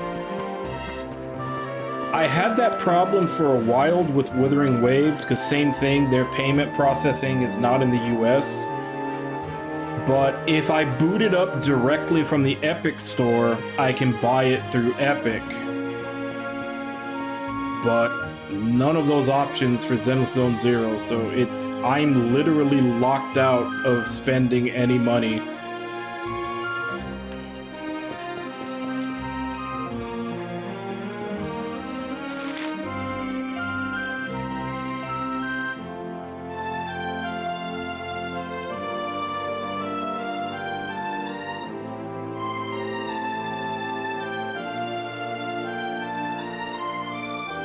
I mean, I have a PS4.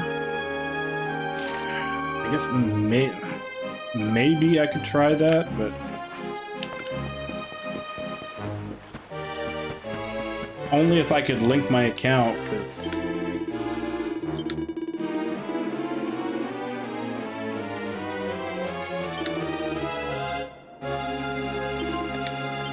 up by the castle. Like, I guess if I could link the account and just buy it there and then play on PC, maybe that would work.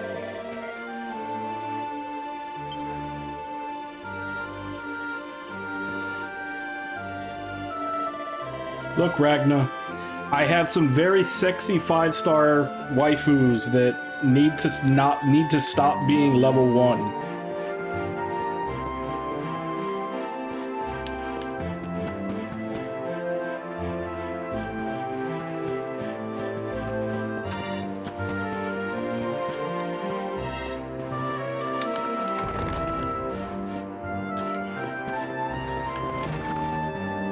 Where the hell is this shop? They said it was by the castle, but I can't actually go up to the castle.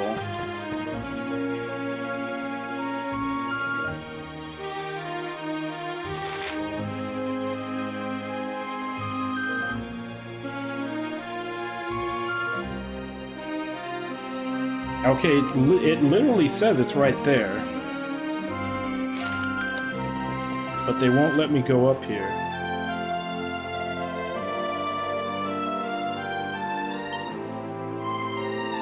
Alright, so what is the other way?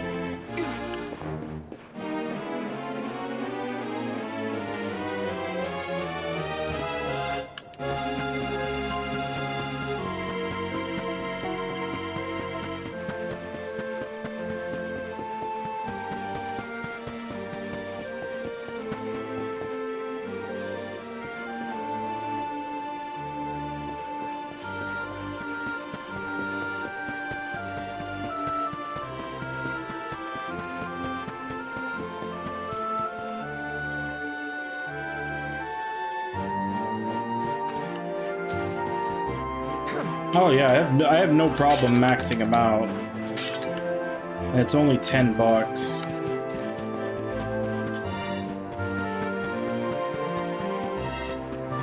Honestly, I could probably, even if it was an issue, I could stop paying for one of the other games, since, especially Honkai Star Rail, on that one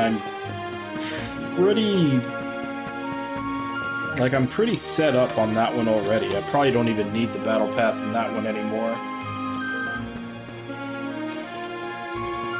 I was already considering not getting it next time it comes around.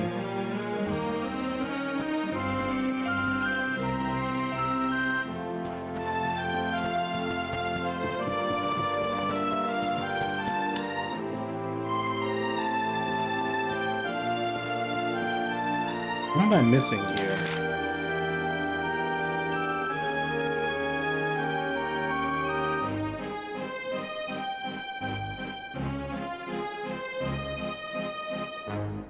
Okay. I think I see that.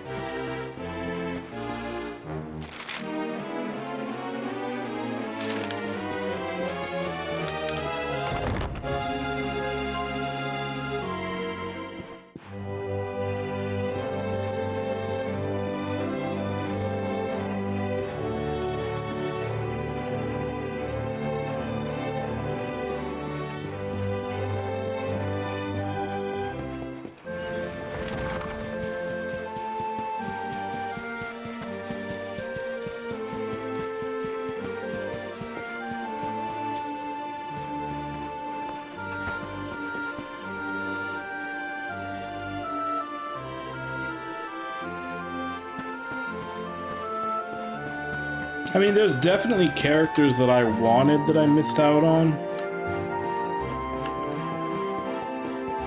But I've in all of them, I've all managed to get characters to make functioning teams to beat everything.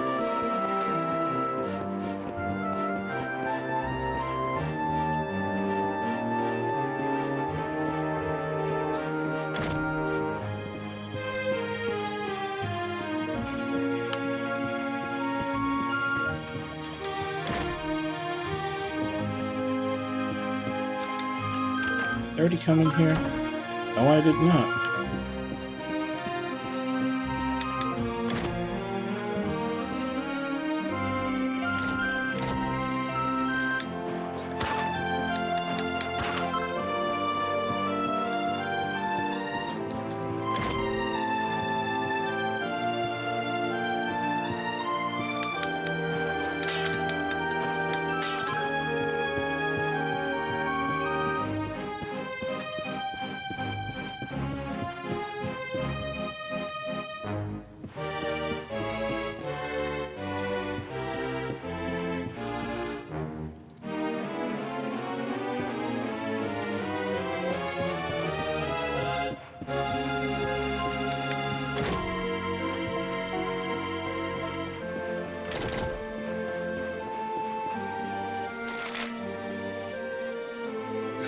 So I have to get to the top of the church.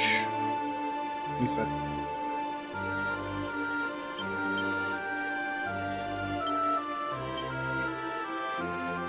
If I'm seeing that right, I have to go from the top of the church across.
I do want to hint, because I have no idea how.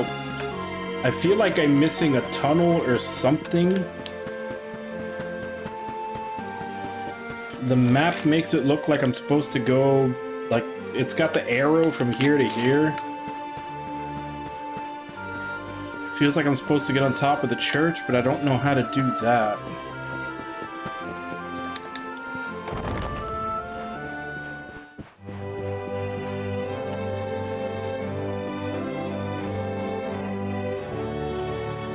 I would have to get to the roof.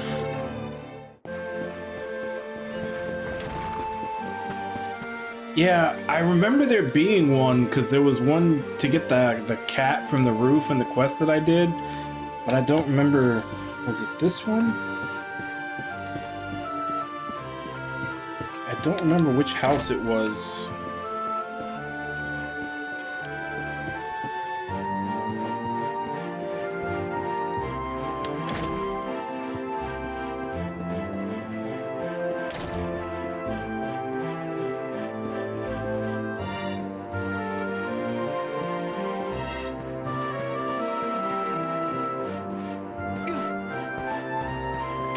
Maybe it was this one.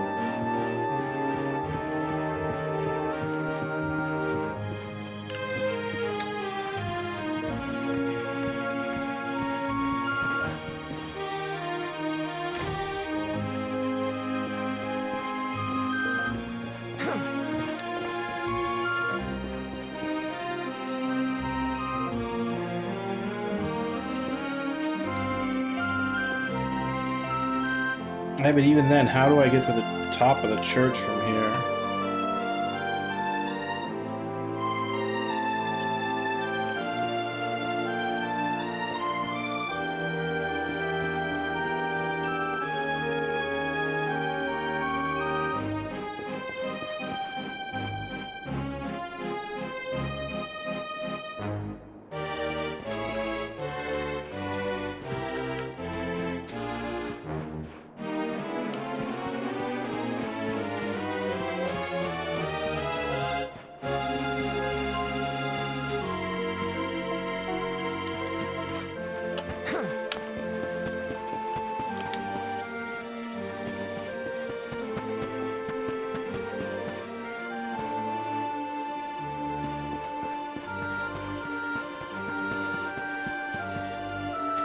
Oh.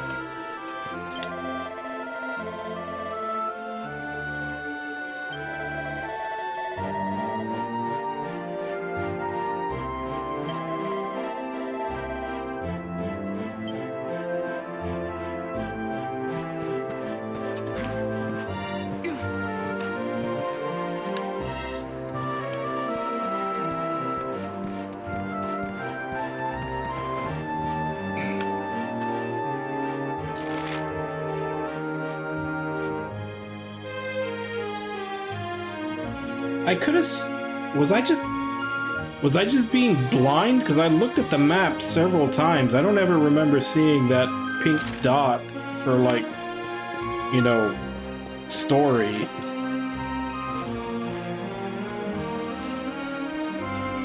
Unless maybe it doesn't show up until you get close enough to it.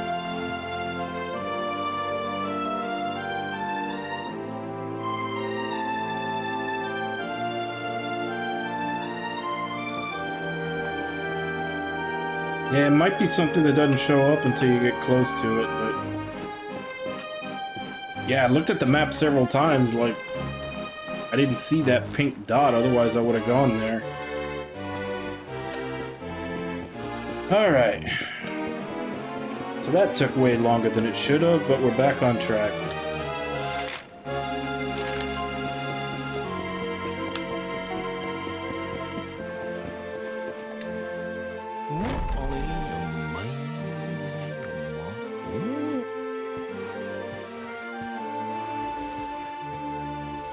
Wow, nice place you got here. Welcome, welcome. Feel free to browse. You'll find we only stock the very finest wares.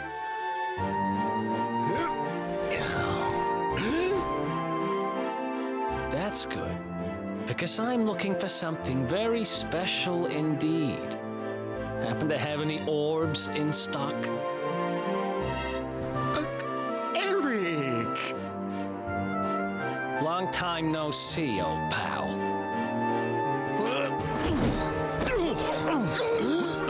Eric! My brother! My compadre! My partner in crime! It's really you! Large as life and fighting fit! I'm so happy to see you! You have no shame, huh? Get your backstabbing hands off of me!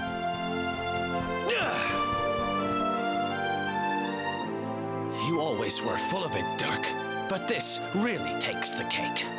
Admit it, you sold me out and sold the orb so you could buy this place, didn't you? I never! I promise you, I never sold you out. I was worried sick about you. I only opened this place to try and help you. Oh, yeah. And how does that work exactly? How does you opening this place and lining your pockets while I rot in jail help me? Look, I was never much of a thief, you know that. But it turns out I know how to sell stuff. I got a gift, even if I do say so myself. When you got nabbed, I spent months racking my brains for ways of busting you out. I couldn't stand the thought of you being in there. In the end, I realised I'd have to give up the orb. I took it to the king, told him I found it somewhere, and pocketed the reward. Then I used the cash to open up the shop here, and poured all my profits into bribing the guards up at the castle so they'd let you escape. Now that you mention it, I did think it was weird they never tossed my cell the whole time I was digging that hole. Exactly. I was paying them to turn a blind eye, weren't I?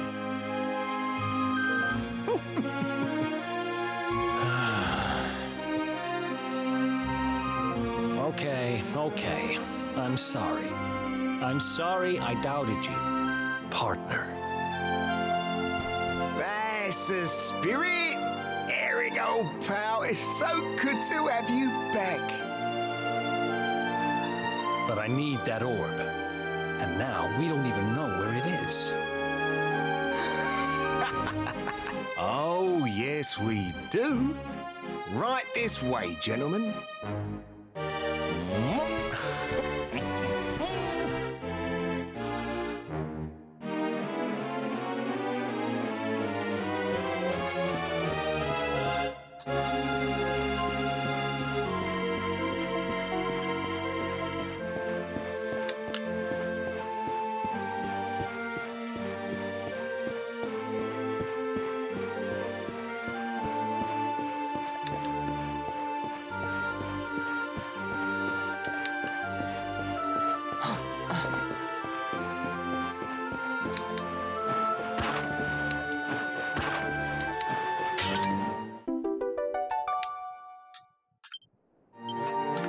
I think that's 3 so far. We're probably missing a lot of them.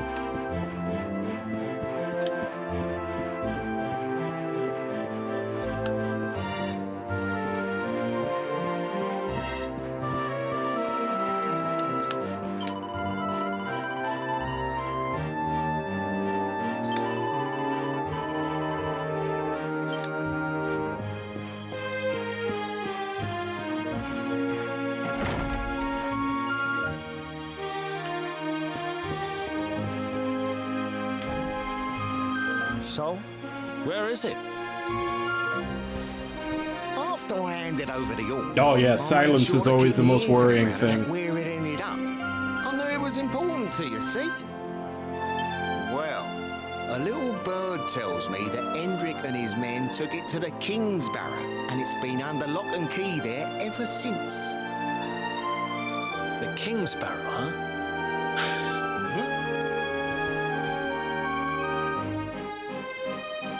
That's southeast of town. Same direction as Cobblestone. Which means we can kill 2 birds with 1 stone. You coming, Dirk? A little adventure for old time's sake? Sorry, no can do. I got a shop to run and I'm a married man these days. Married? Wow, you really have changed. Well, you always said you wanted to settle down and maybe go into business someday. I'm happy for you. We'd better get going. Take care, Dirk, and thanks for everything. You too, old pal. Be lucky, eh? And don't you two go doing anything I wouldn't do.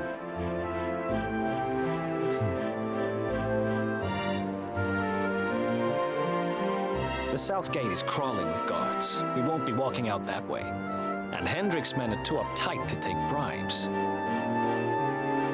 Guess we'll have to go the long way round. If we skirt round the hills to the south, we should be able to approach the Kingsbarrow from the other side. We can drop into Cobblestone on the way. Okay, let's head back downtown. Watch yourselves out there, eh? They don't call that forest round there the Mangle Grove for nothing. There's plenty go in there and never come out. It'll take more than a few kid stories to scare us off. Besides, it's the only way to get there.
sign of them? No, nothing. Let's search the town again.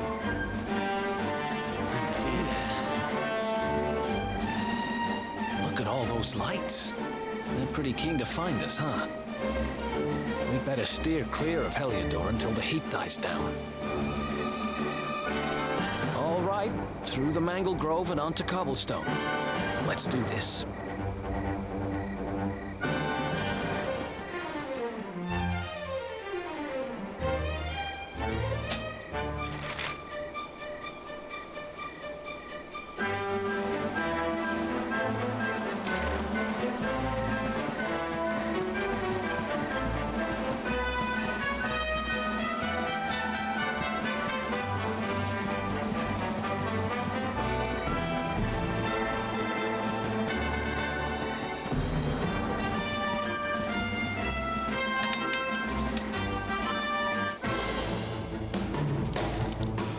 Let's go!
There we go. Now we got pointy hats.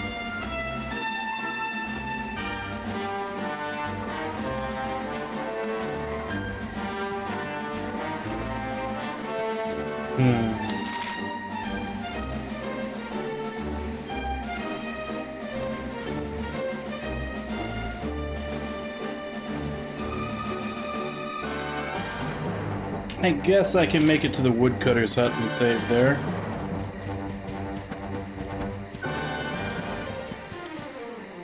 That's about the only thing that's probably gonna suck about this is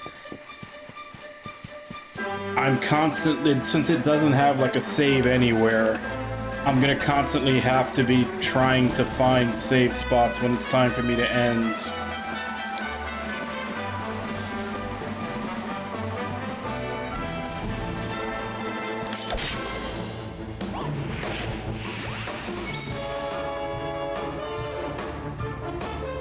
The original, this is my first time playing. I had the original, and one of my viewers requested that I play it, and I told them that I only had the original version, not S, and so they bought me the S version.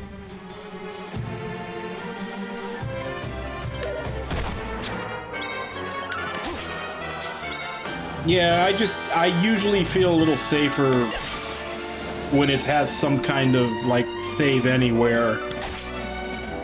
just so that I can play up until it's time for me to end and then just save and pick up the next day. Nice.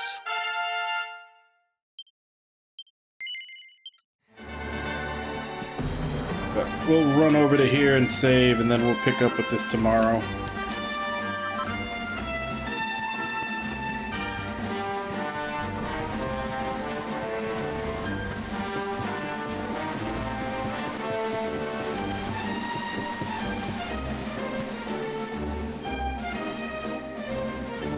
Look at that! A campsite! And just when we needed one. Still a fair way to Cobblestone. Let's rest up for the night.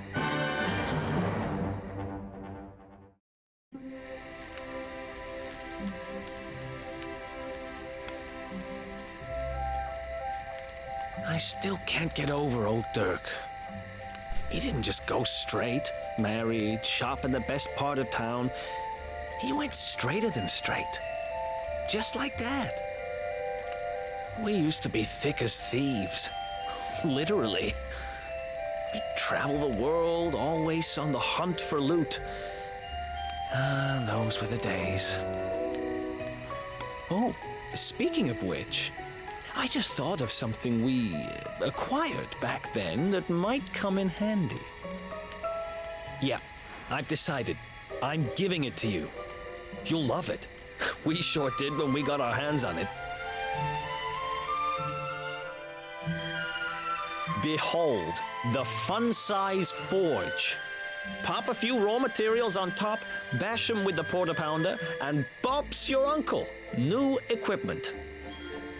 And I'm not just talking steel swords and the like. Wooden boomerangs, a natty new jerkin. You name it, this thing can make it. Sweating over a hot forge was never exactly I have some my problems style. with that every once in a while, I too. have a feeling you'll get more use out of it than I ever did. You can't just go smashing stuff together willy-nilly, though. You'll need the recipe for the piece of equipment you want to make. Here's a little something to get you started. You should strike while the iron's hot.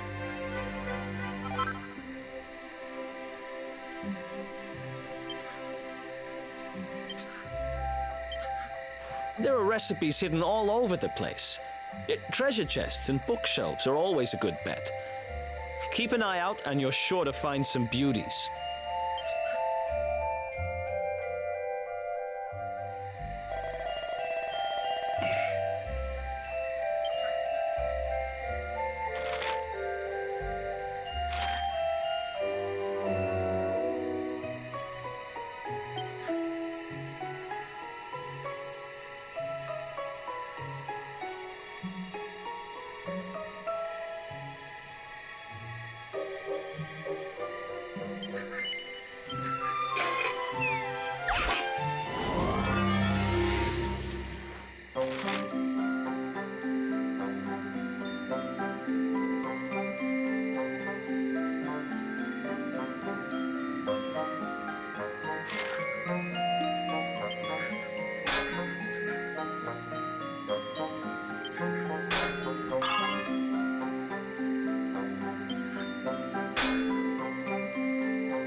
How dare you, Ragnar? This is the fun-size forge.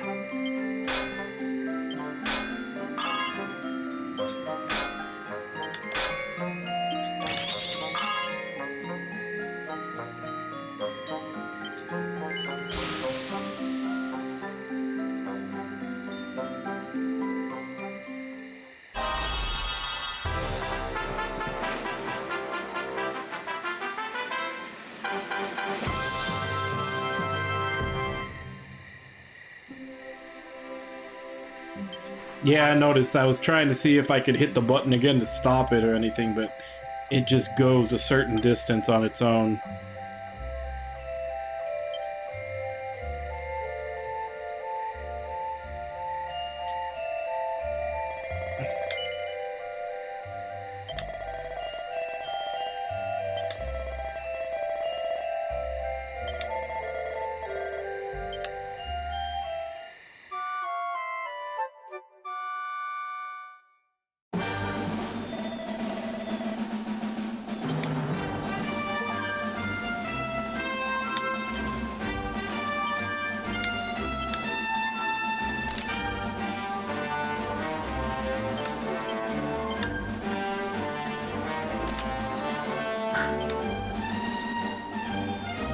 Alright, so that's gonna be where we stop for today. We'll pick this up tomorrow.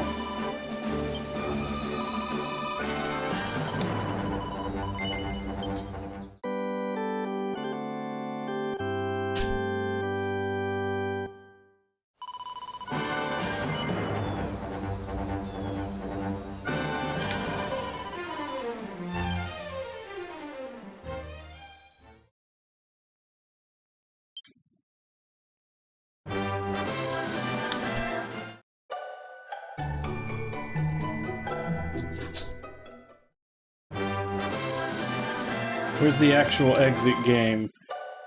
Or am I just gonna have to close? I guess I just have to close.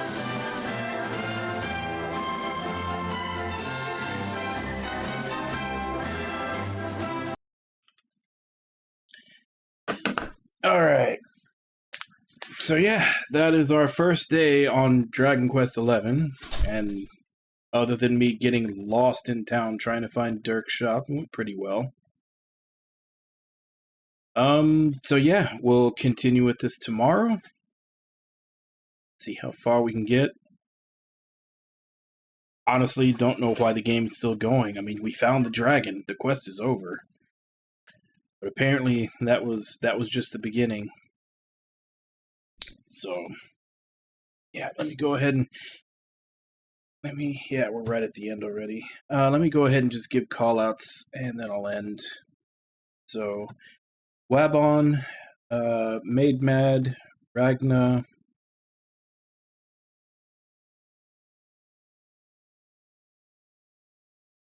War Panda. Huh. Yeah, chat's not scrolling up all the way. I'm trying to remember if there was anybody else that came in. If I miss you, sorry, but chat doesn't scroll back up all the way. Thank you all for coming in, chatting with you while I play. Oh, Alt, he raided. Thank you, Level 1 Alt, for the raid, and thank you, Made Mad, for the follow. And thank you anybody else who may have been lurking and watching. It's always appreciated. Like I said, we'll be continuing with this tomorrow. And as for right now, let me see if I can find someone to...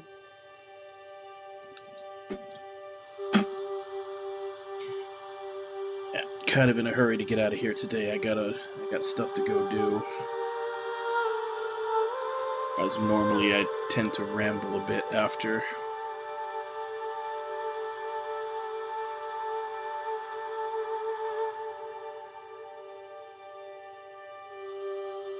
Ooh. Jack is playing Kudelka.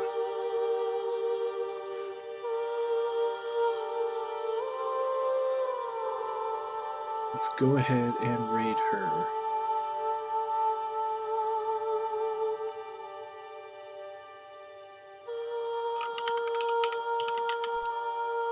Alright, so as per usual, let's go ahead and jump in, say hi. Hope to see you all next time, and until then. Bye-bye, everybody!